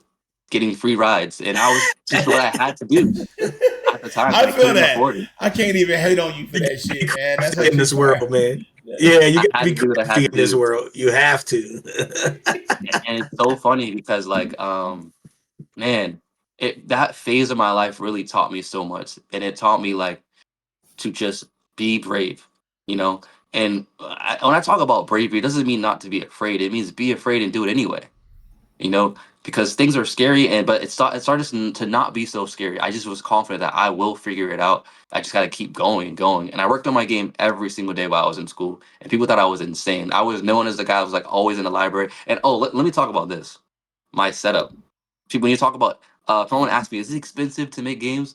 My setup was a $300 laptop that I got on Black Friday, so it was less than $300 when I Okay, got so it. was it a Walmart Okay. laptop? It was a Walmart laptop. It was a Target. Oh shit! It's that same shit. It was, I'm telling you, horrible specs. Everything took 5 minutes to load up. The screen didn't work. Right. Well, actually, at first it was half the screen broke, so I had to minimize everything and then move it to the side to see anything because only half screen worked. Then the whole screen didn't work, so I had to get like an external monitor. The keyboard broke because my little sister spilled orange juice or some shit on it, so I had to get an external keyboard. The speakers didn't work, so I had to get also like some extra speakers, and I would walk around. Also needed to be plugged in. So I would walk around with all this shit in my arms, and I would just be in the hallways on the floor using it. People were like, "What is he doing? You're insane!" And I'm like, "Watch, just give me a few years, you're gonna see." And it's so funny because so much of my friends now that memory back then was like, "You actually did it. You weren't kidding." I was like, "I told you." When you took out, you thought I was playing. I mean, but look at the shit now, man. Like it's getting Yeah. huge amounts of attention. You about to get this $20 million temptation soon. I know it. I feel it, dude. It's coming, man. You know, and it's so astounding. Like I know there was another story you were saying when I guess there was another person that went through kind of similar what you were going through. Yeah. And tell us a little bit about that. Yeah, I could tell you about that. So, you know, like I told you, growing up, I got picked on all the time because I was just, you know, I was that weird kid that was just thought differently, saw things differently, was doing things people had never seen before, I didn't have the fresh sneakers, whatever. Um, and recently, initially, I was really fueled by anger. Like I'm gonna prove the world wrong. Like y'all said I was this watch, and that was a lot of where it came from. Recently, someone reached out on Instagram. Once I started posting, you know, things started changing, and I started to realize how much people were inspired by my story. And I didn't really even fully tell my story. People know about the game, but they don't really know about where I come from. And there was a kid. His dad reached out, and he sent me a video. It was a really cute video, and this kid was just like basically saying I was his hero, how he looked up to me, and he wanted to be just like me when he grows up. And I was like, wow, like, and he reminded me of myself so much. It was this 12-year-old kid, little black kid, really cute kid, and you could tell he was such a sweet, just innocent child that is just not involved in any of that stuff. But he probably grew up the same way I grew up, and so he became like my little internet homie. Like I would check up on him here. I was like, yo, how's DeMarcus doing? His dad hits me up. This is like maybe like a month ago, and he was like, "I need your help." I was like, "What's going on?" And he's like, "We had to take DeMarcus out of school. Actually, I probably shouldn't say his name. It's too late. But got to take him out of school because he's become suicidal." And Oh man. Yeah, that's so sad, man. When I was hearing this story and you know and how you reached man, out, it was so fucking sad, you know. it pissed me off. I'm not like I felt all, and they were telling me how he got bullied. He's getting bullied at school, how because he's different and you know nerdy, blah blah, and all the memories just like I got hot, I got sweaty, and I remember it. And so, and also, I thought to his dad, I was like, I really respect you for this because to reach out to another grown man and ask for help, because he basically was like, even though I'm his father, I feel like he looks up to you more than he looks up to me. And I can't relate to him the way that you can. I've never been bullied. I don't understand anything about game development. And I was like, you know what? I respect you for that. Let me talk to him. So I talked to this kid for hours. I just went to however long he needed, and I could tell he was shocked because he sees me as Batman damn near. Right. And I told him like, no, I've been through the same shit. I told him about how I got bullied, and I told him everything, and he was shocked. He just didn't realize that like we were the same, and he sees me as like this kind of like celebrity. And I told him like, listen, when you get to my age, you're gonna be better than me. Because he said he wants to be like me. You're gonna be better than me. Right. And it was a really powerful moment, and I was really glad to see him light up. And his dad, after that, he called me later, and he almost broke down. Like it was an emotional moment, and he told me that he saved his life, and that's when it hit me. that like this is bigger. Now you got to do This is it, bigger right? than Now you got to this is go. You bigger. got to go forward now. You got And to continue, man. You have to. and I have to, and I was never planning on stopping, but the reason changed. It It went from changes, yeah. like vengeance. Like I was angry. I'm not gonna like some like I was man. And I still did. I'm not gonna lie. There's still a rage in me, but it's like it's changing from like I want this for revenge versus I want to do this for save a life. It's just a different feeling. The motivations Um, change. When the motivations change, yeah, it's such a it beautiful changed. thing, helping someone at that age and they're young and impressionable and they can see you and say, okay, I see he's okay.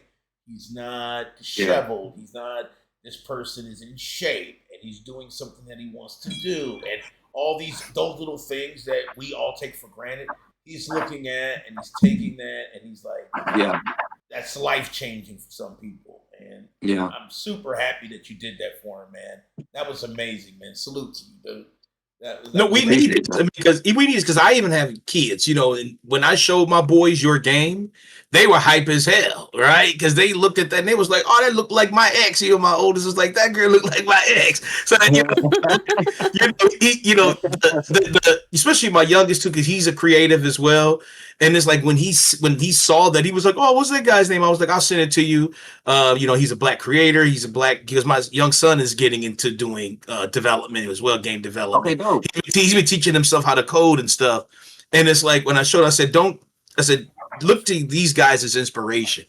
And it's like, this is so incredible that we got this now. We didn't have this, 15, Right. 20 years ago. And it's like, now this is why we're so excited to talk to you. Because it's like, wow, look at where we're at, Me and Danny old. So we remember, from back in the day where all you saw were white protagonists, and now when we look in here, it's like, hey, look at this game, right? Look how the characters move. Look at the authenticity in the hair. Look at the lighting on the skin. It's like, wow, look how far we have come. So it's like I like that young boy you spoke with. I see why he was so starry eyed. Because it's just like, you just wow, don't see the shit a lot. I remember seeing Barack Obama become president. Look how much that Right. influenced the world, right? So it's like we need more of this. So kudos to you, man, for bringing that young man back to his glory. That's great, man. That's fantastic. Yeah. We want to do actually some more for him. We haven't told him yet, but me and the dad has been talking about flying him out here, and I want to bring him to the gym that I train at, the stunt gym where I do the parkour and stuff. Show him some stuff on my He'll computer. love that shit. I just want to do some more for him because, like, man, it really like I was hot. All the memories came. I want to smack up all the little kids. Like, who's bullying me? Imagine you go up there and beat some kids' ass, man. Yeah, you would definitely won't be able to finish the game, dude, because your ass is done. Man, I was like, I need to chill because I was ready to smack up all them kids. He go over there like, "What was you?" Like, "Oh, you don't know who the fuck I am. Leave him alone and shit." I totally feel that, man. But you know what? I just wanted you to kind of give us an insight on that story, dude, because I just felt that was a beautiful thing. And there's a lot of people out here who are troubled, and hearing that there is a way out. You know what I'm saying? I just want people to know that you don't always have to deal with that situation. There's always a way out. Take your time, talk to people, discover stuff, because you never know what might save you. So, yeah, I do appreciate that for sure. I think, Bella, you had a question, right? Bella, you said you had a question. Yes, I did have a question. Hold on, because I had wrote it down. Oh, okay. So I saw one of your TikToks, and you said it earlier about how you were inspired by a number of games, including Kingdom Hearts. By the way, my question is very surface level because I feel like you already kind of covered part of my question already, pretty thoroughly. So I guess the next part of my question is, what's your favorite Keyblade? Because I am also a fan. huge fan of Kingdom Hearts. So I just want to know, what's your favorite Keyblade? Because I know you got one. Because it's the influences is more than an organization. I know. I saw in the trailer. So you know what? You don't hate me. I know what it is in my head, but I forgot what it's called. It's from Kingdom Hearts 1. Hold on, I'm gonna look. Hold on. What does it look like? Is it the one? Is it the one with the? Yeah. Is it the gold tip with the heart hilt? Is it the heart hilt? I'm gonna tell you right now. I know there's one that got like a serrated hilt, and then there's one with the heart. The one you hilt. get it at the end.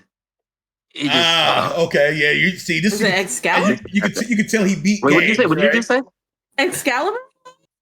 It might be. It's like the two little. It's like the try-hard blade you get when you do a lot in the game. It's the try-hard. It's the try-hard hilt, right? Yeah, the hilt the heart. Yeah, that's the one. You know how long it took me to get that fucking blade when I played that shit? I didn't even get that blade. I ain't gonna hold you. Well, I love that game, but I'm not 100%er. I'm more of an Oblivion person. Because you had to, because there were certain compliments you had to reach. Like you had to beat like damn near every part of it for it to unlock. Yeah. A number of enemies, not all the secret enemies, but like at least all the base enemies. Yeah, you really had to get through it. Yeah, because I remember when I unlocked it, I was like, oh shit.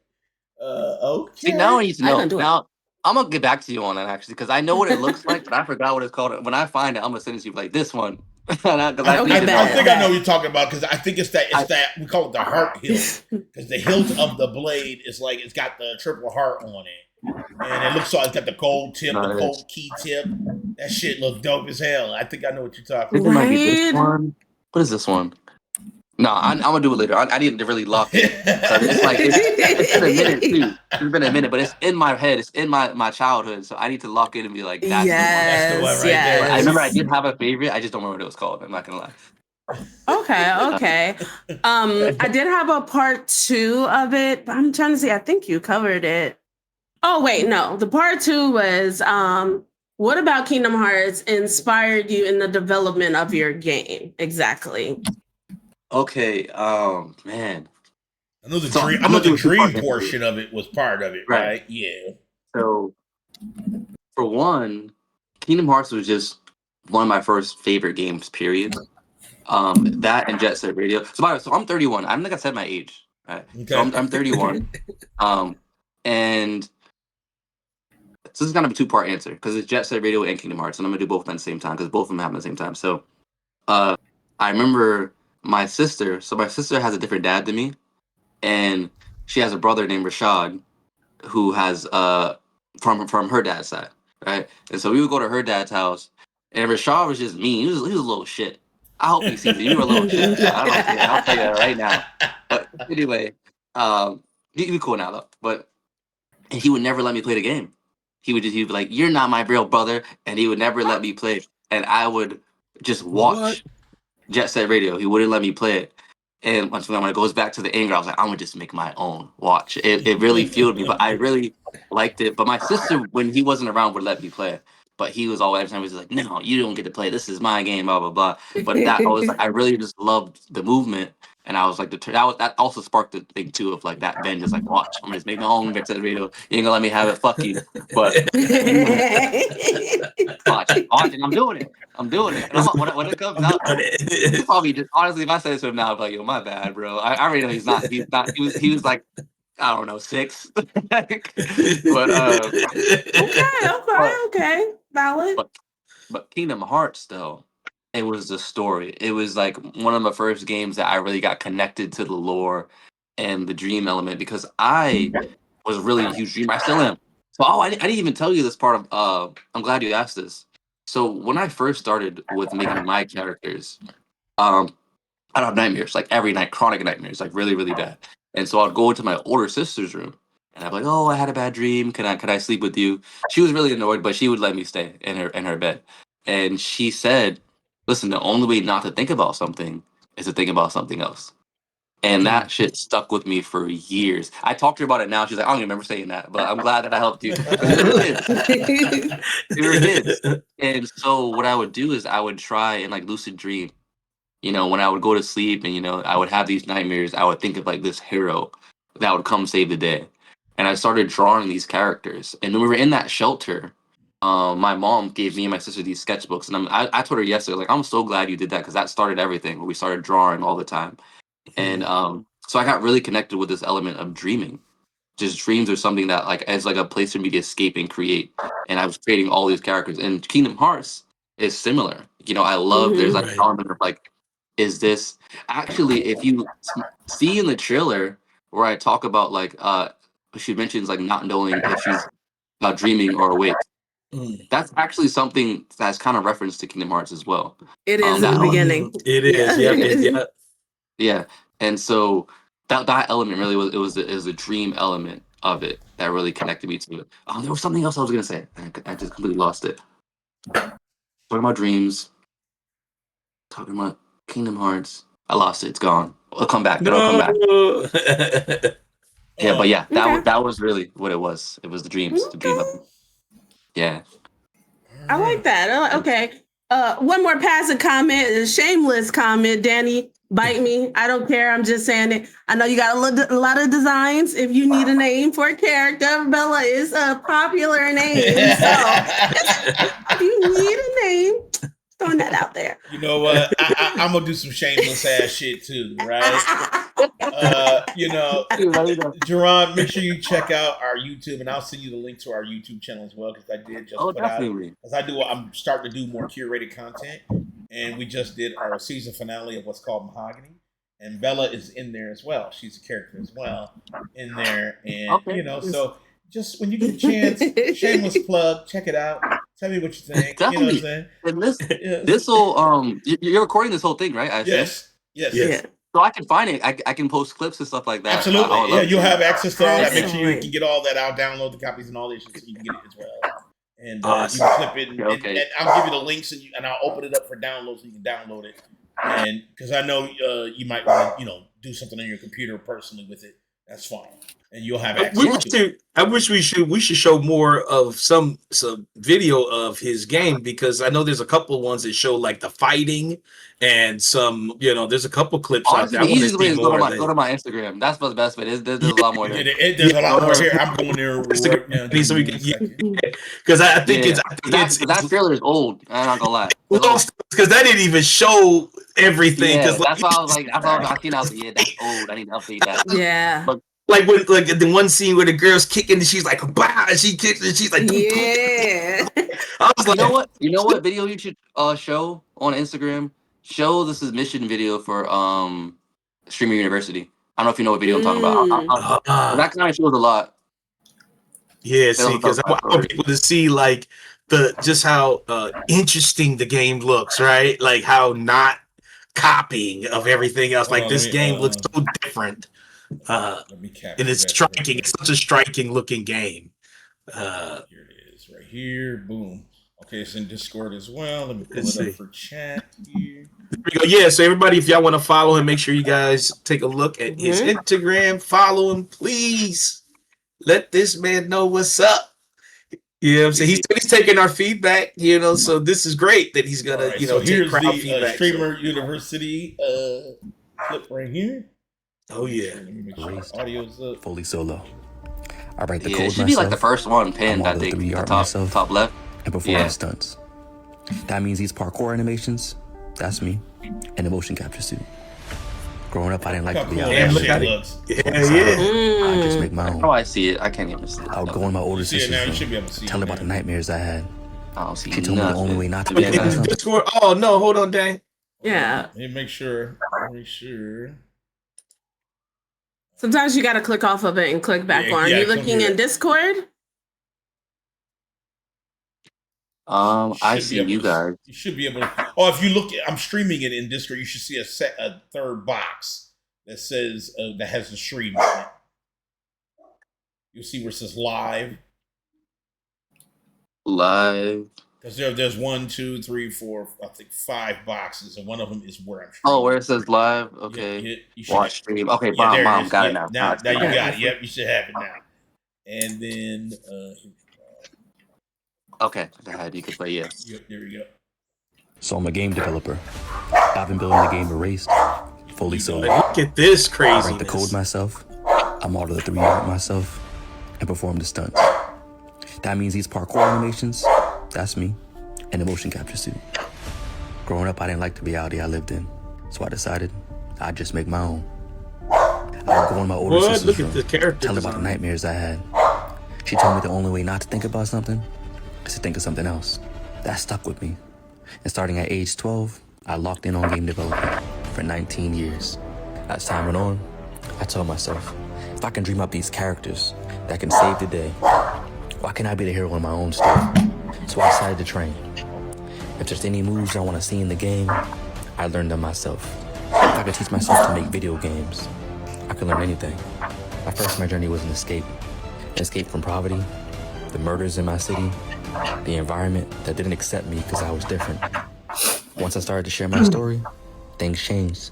When I spoke on stage at BlurredCon, when I showed my game at Comic-Con, people started to light up in a way that opened my eyes. There's a whole world of people who dream of chasing their dream job. And seeing me made them think, maybe I can do it too. I knew people were inspired by my journey, but I didn't fully realize the extent until recently. A dad reached out to me about his 12-year-old son. His dad told me they had to take him out of school because his son became suicidal. He didn't want to live anymore because the bullies made him feel like he didn't belong just because he was different. I spoke to his son. I told him I was just like him. Told him about my bullies, the shelter I lived in, the people I had lost, and that with a brain like his, one day he'd be better than me. After that, his dad told me I saved his life, and more people needed to hear my story. Some people are so concerned with finding the box they fit in, but sometimes they just don't make your size. Look at that you character. Make your own box, play by your own rules. I don't care about the industry. If I can save a life. See, look how cool this shit looks right there, man. That looks so cool. So I have no plans on stopping. A race that will become legendary. Damn, look at that I want to teach thing. the world to be obsessed, because hard doesn't mean impossible. But most importantly, I want to teach the next generation how to write their own stories.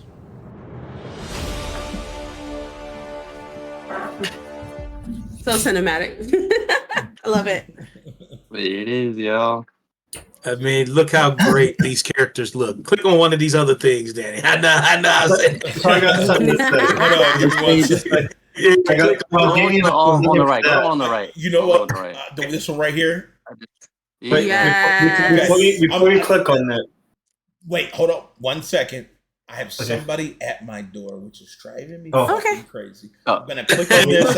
I'm gonna click on this and let this play, and I'll be right back. Okay, bad. Yeah. Yes, this is what I That's what saw. he was talking about. Yeah. Yeah. I love the fluidity, but yeah, you're right. The braids need that fluidity. The penguins are more stiff. They need the more fluidity. Yeah. But look how great these But yeah, like I wanted to characters see how look. people will respond. Just trying things out. Oh, I wish he left because I was to go to the next video, but you can't. But oh, he's there. There you go. Okay. There's actually, I'll tell you which video you should go to. Hold on, wait, close this real quick. Close this. Can you close this real quick? He must have stepped away. Oh no. Oh, you clicked and left. Oh, that's fine. Yeah, most likely. Yeah. It is what it is. I wanted to show you guys. What was I gonna? Oh, the video I put out recently just talking about the dance culture. A little more. That's the one I wanted to show. Yeah, when he comes back, we gonna have him click on it because I want to see that one. Yeah, there was a video I just put out recently just talking about it a little bit more. And you'll see some of the, influencers that I put them in the suit. Yeah, we'll see that a little bit. You see how striking these characters look? Like, this is what really drew me into your game. Ooh. Just I love looking those at rose gold.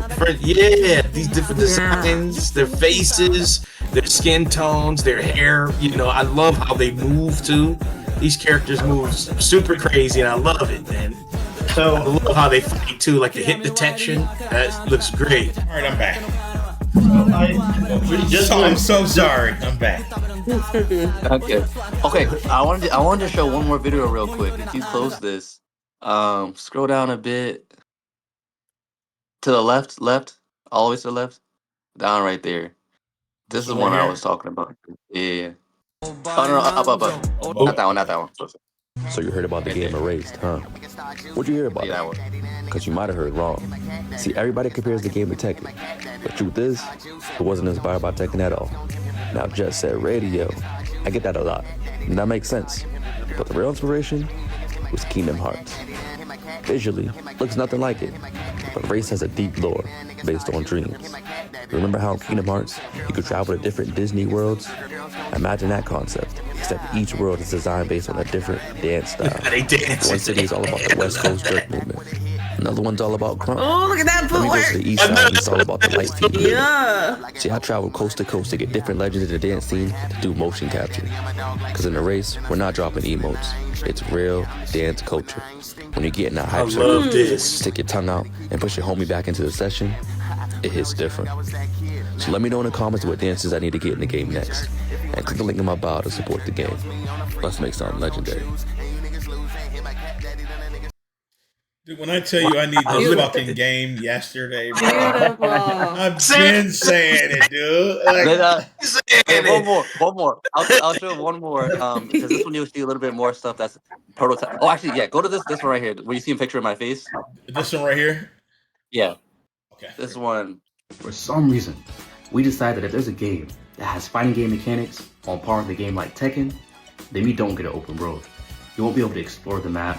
Damn. I love how the camera goes around. You just against the rules. Oh, Now, if there is a game that has beautiful open road mechanics, Dude, the triple let's say black, Jet Set Radio the triple or back Assassin's flip Creed, into the don't skate expect was to get fighting crazy. mechanics like that favorite fighting the game. grind, flipple back. That shit is dope as Unless then hell. you do find this Nasty. beautiful combo in one game. Look at this. Wow, this world is going to be so insane to Storyline will explore. be mid.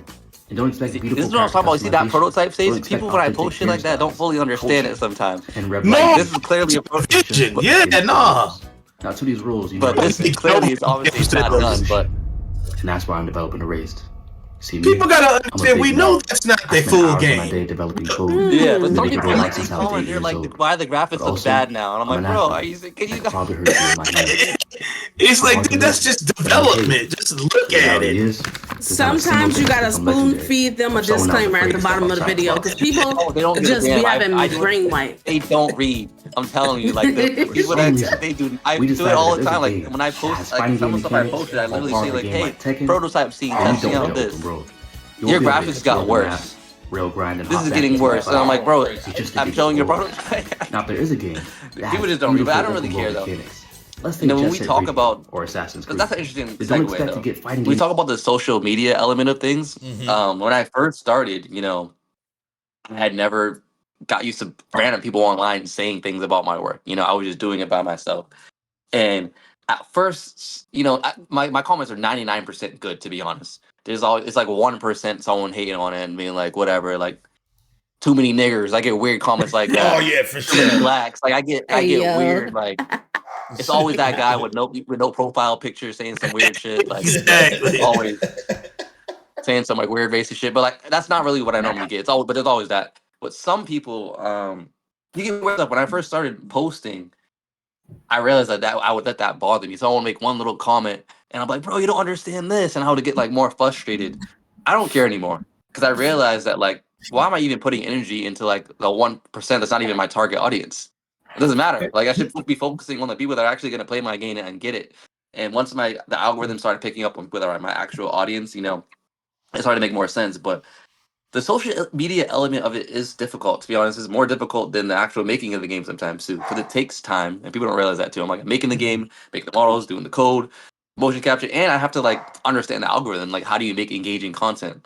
And some people are like, "Oh, post this, post that," but they don't understand how the algorithm works. Where they're like, for example, when I post longer videos that aren't as engaging, they don't get views. And people are like, "I've never seen this." I'm like, "I posted it. You just didn't see it because you see the videos that go viral." The ones that typically go viral are like the 17-second clips, like at the top. Well, you can't see my view count, but even if you look, like, I think if you click on like the Reels tab, the ones that have millions of views typically are the shorter ones because of people attention spans are really shorter. But like I have a let me see, yeah. If you so you see these ones, say it has 1.9 million, 1.3 million, whatever. Those ones are shorter videos where it's just quick flashy tips. It's this, yeah. It's like a 17-second clip, showing, it's engaging, flashy, fast, right? Yep.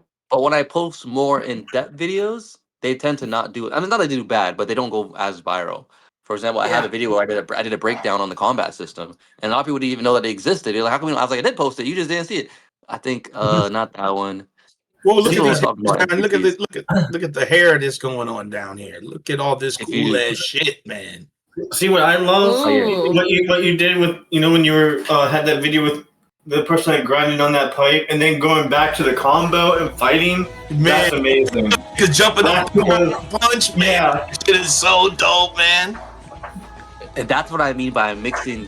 And you see how when the camera turns to the side, it looks kind of like if you just see that, you would think it's just a fighting game, right? Yeah.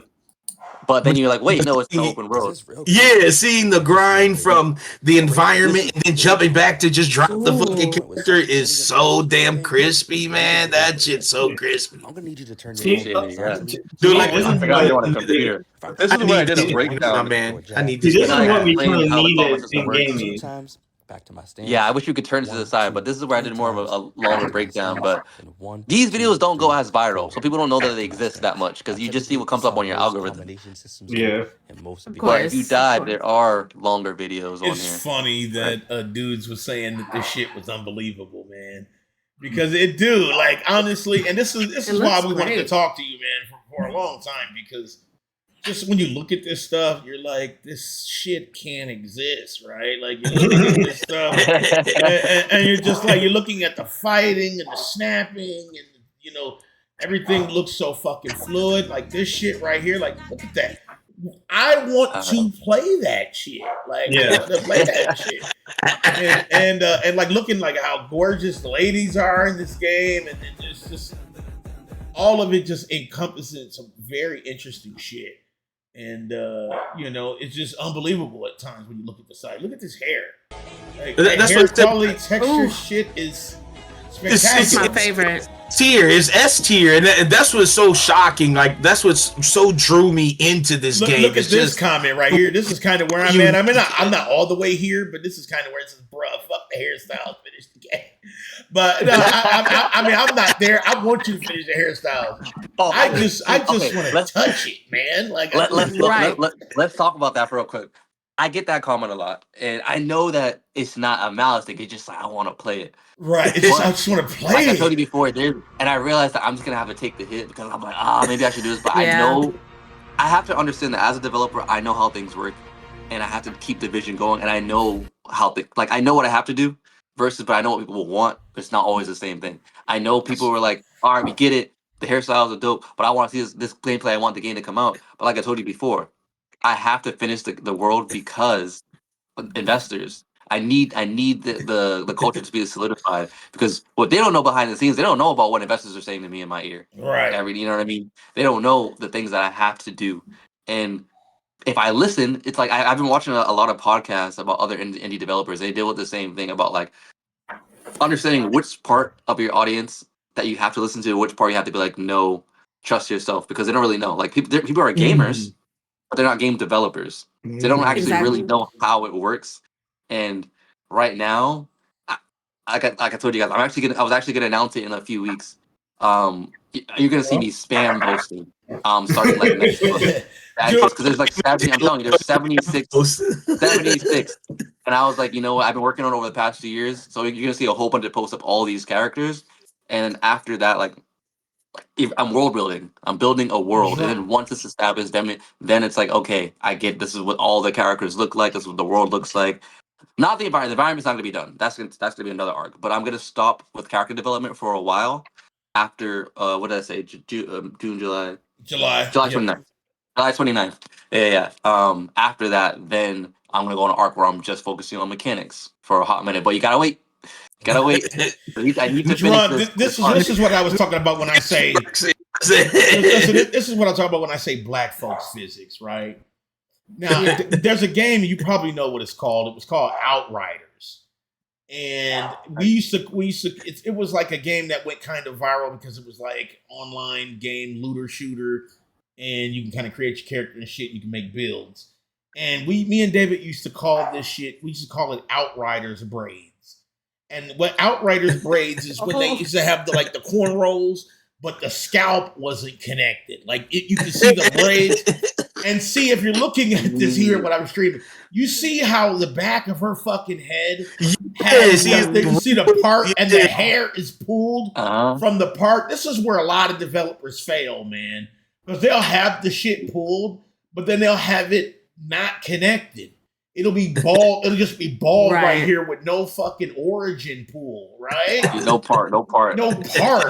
And this is astounding, dog. Like, I love the detail how you like cared about like parts and hairlines and I laid them edges too. I had to make sure. Oh yeah, I see them edges laid. They Yes, laid yes. Well, Like like, here. fucking slay. Look at this shit right here. so like, even about the movement of the hair is amazing. Look at this shit right here. Look at the hair. Like, look at that looks. shit. I love the Yes. glossiness too. Like you can see like the different colors fade into it. That shit is so dope, man. And You know, it's like my wife's hair, right? Like I can just grab her hair right out of there. look at that shit. That shit is so spectacular, dude. Man, Beautiful. it's so gorgeous. And this right here is earlier when I was talking about the in between, because technically these physics are not fully realistic, but it's a perfect zone of it's engaging though. That's that slight like anime versus realistic. It's in the middle. Yes. So it's a little See, more. look, here it is floaty right than- here, David. See? What if Outriders did it like this, David, instead of that fucking bullshit? Outriders could never, dude. This shit look like fucking bacon strips on people's damn head.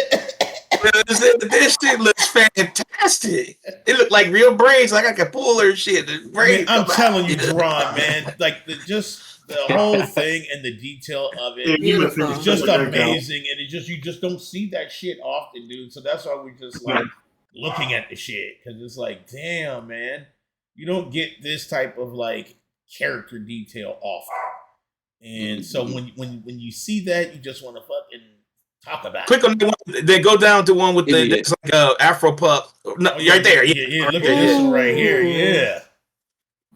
Look at that shit. Dude, the this is fighting when I looks was talking. crazy. Wow. Oh, do you guys know King Vader? Yeah, I know who King Vader Oh, is. yeah, no. He's gonna be in the game. Lucky All these people that you're showing are Oh gonna my be in the god. game. Everyone in this video are actually gonna be characters in the game. all to get Nice. Collabing with him. Yeah, King Vader's gonna be Dude. in I've been going coast to this coast guy. to So LA to Whoa. Oh, that was shit. a live Oh, stream. shit. Here we go. Oh, shit. Jerron! Damn. Hold on. He's getting it like a I motherfucker, bro. promise you, Sega's not Right. doing that. Nobody has Oh, Sega's shit. getting down with the community like that. That's why they need help with the culture at Sega, because they're not there. Also, I got a chance to showcase. That was fun though. That was a live stream. I was not supposed to be dancing on a live stream, by the way.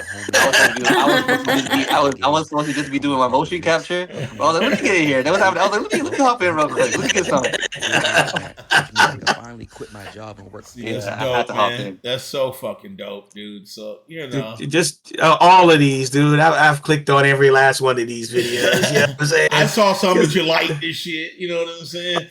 But if you guys want to follow Jerron, you can follow him on Instagram to get the most updated news. You can also go to his YouTube as well. But here's his name on Instagram. So if you guys want to check him out, he also has his link. Same thing on TikTok too. Same exact same thing exact on handle. TikTok as well. You can get the most updated information. So make sure you follow his ass, because hell yeah. And make sure you comment. Every time you get on there, say, hey, man, when the game coming out? Just say that shit. Say, hey, man, we want a demo. You know what I'm saying? Just a 10-minute demo. We get 2 fighters, 3 hairstyles. Let us test it.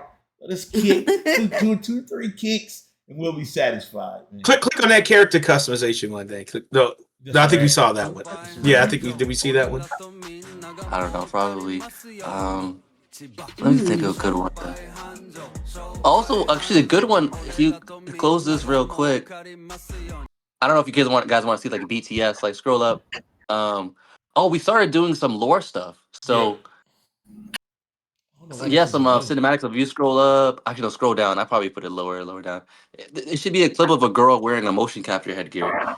If you guys, now I remember the thought that I lost. Whoa, hell yeah! Look at this one. Okay, Hold on. Ooh, too spicy. No, I don't think it's that spicy. Nips is covered, so it should be all right. They covered. Okay, Yeah, good. TikTok didn't like it though. It deleted it. Jeez. Of course. Hold on, let me pause it. There it is. Daddy. Yeah, that post was crazy. After that post, I was like, all right, the audience is not ready for this. Oh yeah.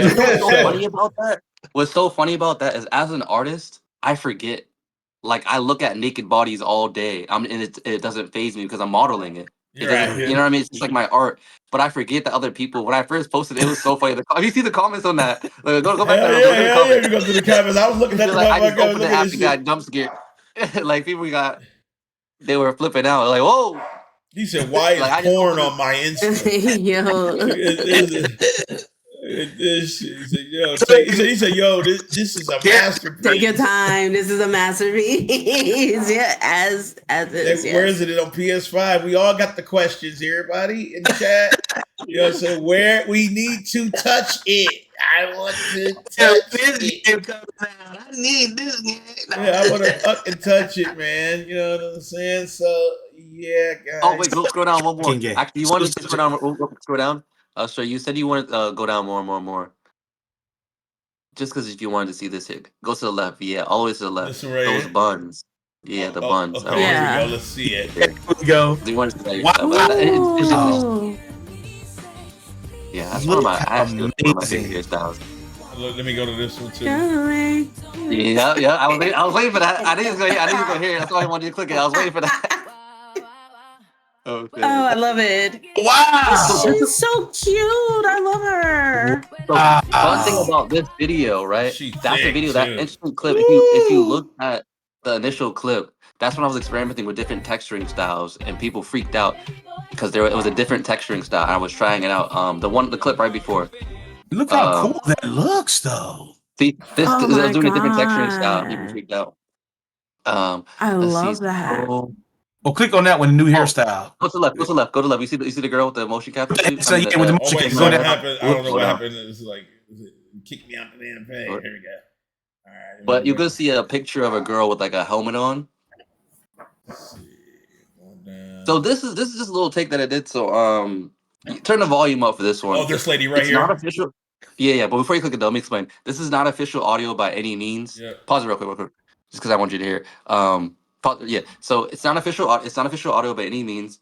But when you watch the scene, you do get a little tiny taste of like, oh wait, this has something to do with the lore that's happening. Okay. So watch this out. Yeah. It's not official audio at all. It's just a little. Right. Actually, it's actually more of an audition tape that we did Mixes fighting game with mechanics, open world 2 mechanics, rail grinding, graffiti, and unique hairstyles all into one. But does it have lore? The short answer is yes, and it's probably a bit more than most people think. So today I'm going to show you some behind the scenes footage of the motion capture process. We recorded facial animations, body animations, and I only had one suit, so I had the actors swap suits and record the same scene twice. Before you check that out, click the link in my bio and support the game. You can wish us the game on Steam or join the Patreon. Yeah, I think I'm gonna pick her as my main. Let's enjoy a tiny dive into the lore. I already got 2 mains. You know what I'm saying? The Afro Puffs ones, the Puffs ones Yeah. is my main. I'm making that This part you gotta listen. Relax, it's only been 3 minutes. He's never lived. What if something happened to him? I'm sure he has a good reason, we just have to wait. Tired of waiting. All we do is wait. Monday, we wait. Tuesday, we wait. And nothing ever happens. What are you gonna do? Take out 600 guards by yourself and run out of here? You know I could. Oh, Yeah? And then what? And then what, Clove?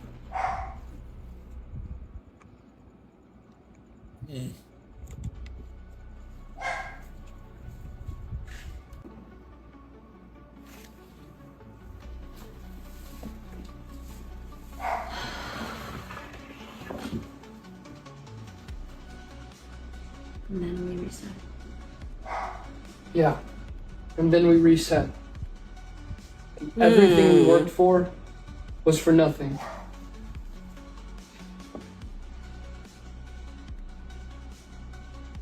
What if we're way too late? What if they found out we've been dreaming?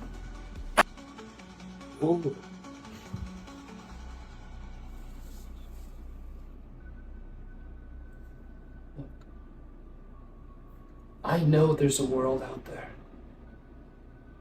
Okay? And I hate it in here. Just as much as you do. But for now, we have to be smart. We have to follow the rules.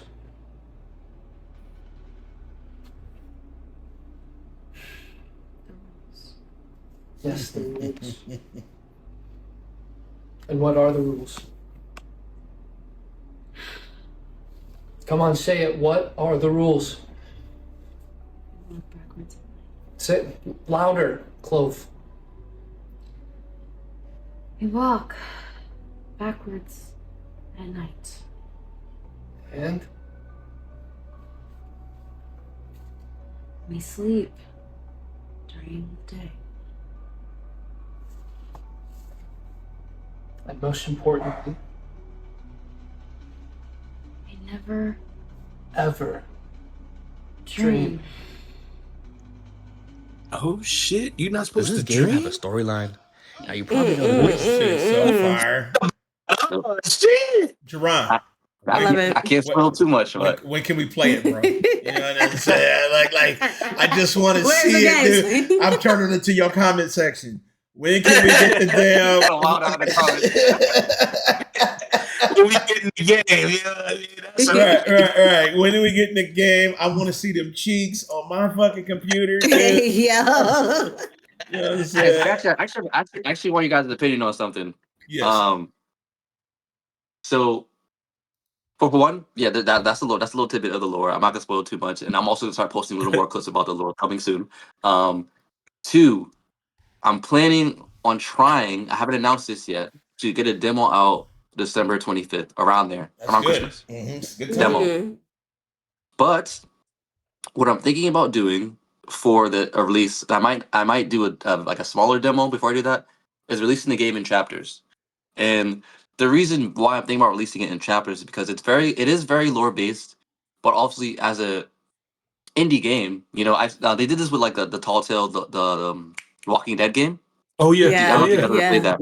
How they Yeah. released it in chapters, and I realized like as an indie developer, instead of making people wait a couple more years, I could release it in chapters and maybe every 4 months. Because my thing is, once I get all the mechanics done, and it's basically just about adding more content, Yes. adding more assets and adding to the storyline. I already have the whole storyline. I know exactly how it starts and how it ends. And what I'm thinking about doing is releasing about 8 or 9 chapters, where like every 3 or 4 months it'd be a new chapter, and Yeah, I can you would see start that. every time you would complete it. And I feel like that way you don't have to wait, 5 more years.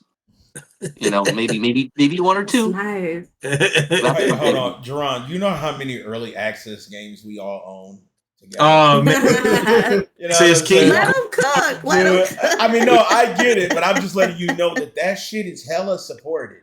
So, if you Right. wanted to release early access, say, hey, chapters 1, 2, and 3 is here now. There's like 6, 7 characters here. There'll be characters added every 4 or 5 months. Dude, that shit is hella supported. Like, honestly, dudes just want to touch it. To be honest with you, dog. Yeah. You know what I'm saying? And I know that's a pause ass moment. It's super pause. Crazy. But I'm just telling you, man. Like, Arena, just even if it's on this, just a- even if it's just like, here's 5 characters, chapter 1, and an arena with 3 different levels. I swear to God, see, I have my here's the thing. $25.99 ready to go. I have. When I- You want when me I'm to give it to thinking, you right right, now? I'll push some cash app. I'll cash app to you right now, so I can already have it pre-ordered, right? What I was thinking Oh, is can I that do the same? Can I do the same? Bro.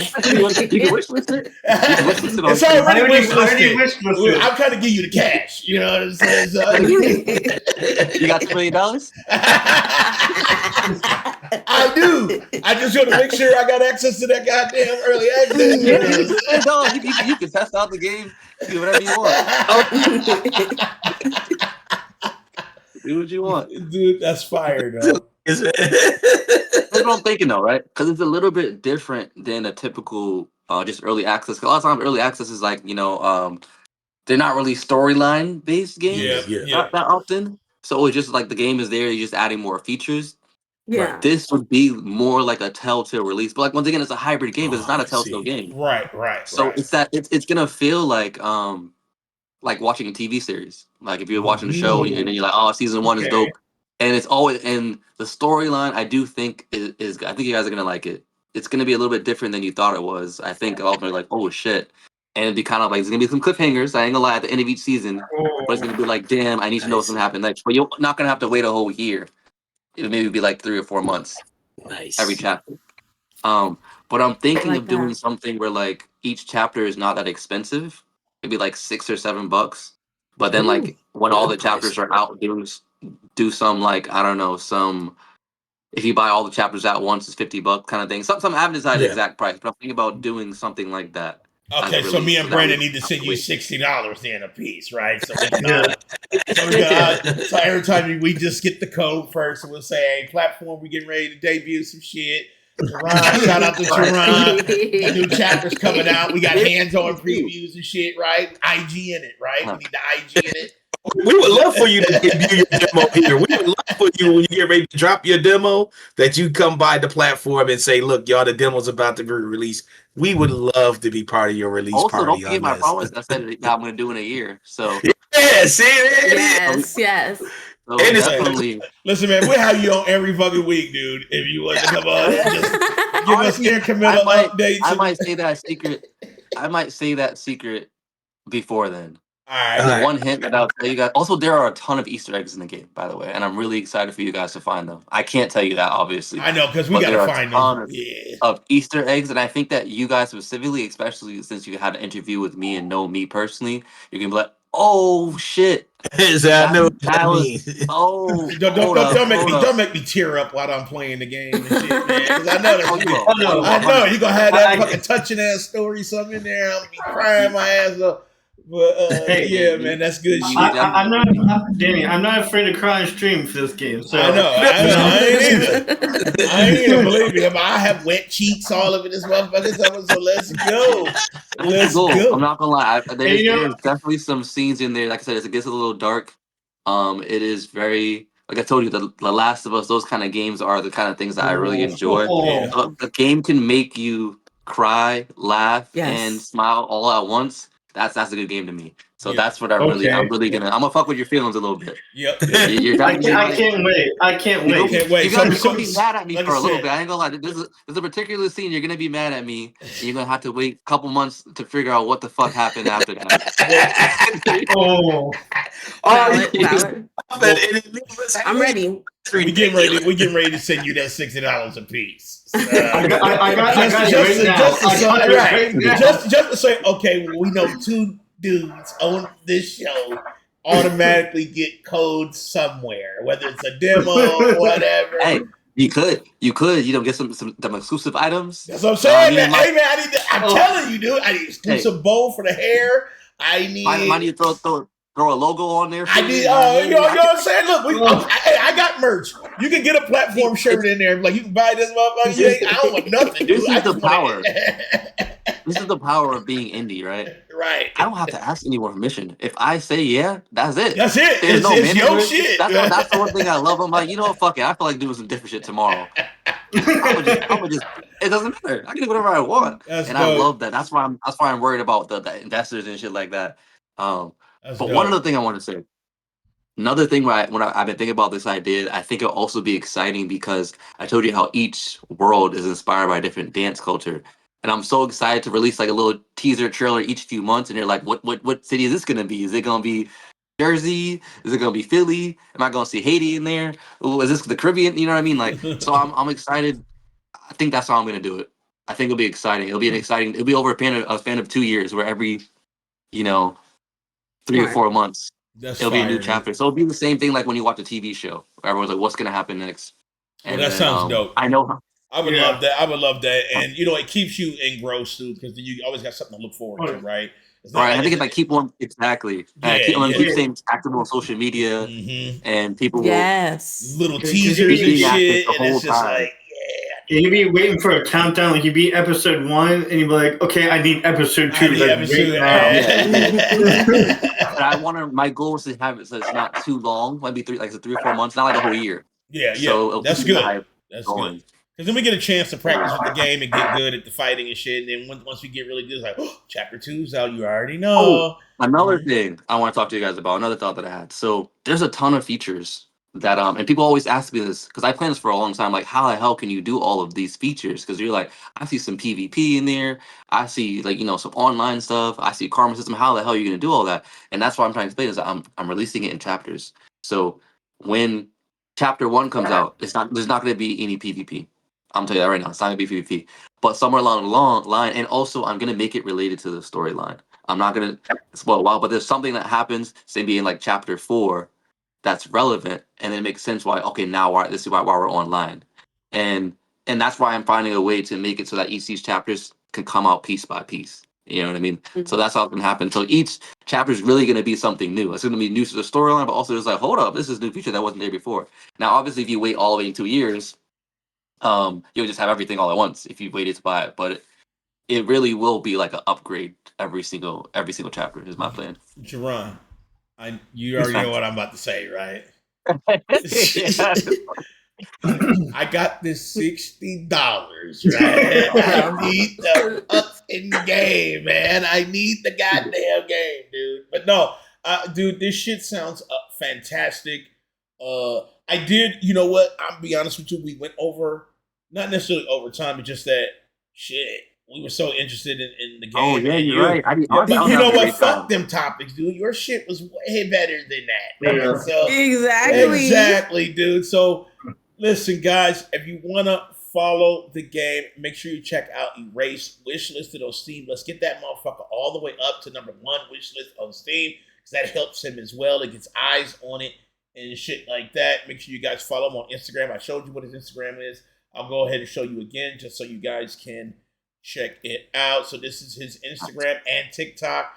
It's the same name, Jerron Jacques. So make sure you check it out. Check out all his shit. And look how many followers he got. Talking about he modest. He damn near 72,000. And he got shit with his shirt off.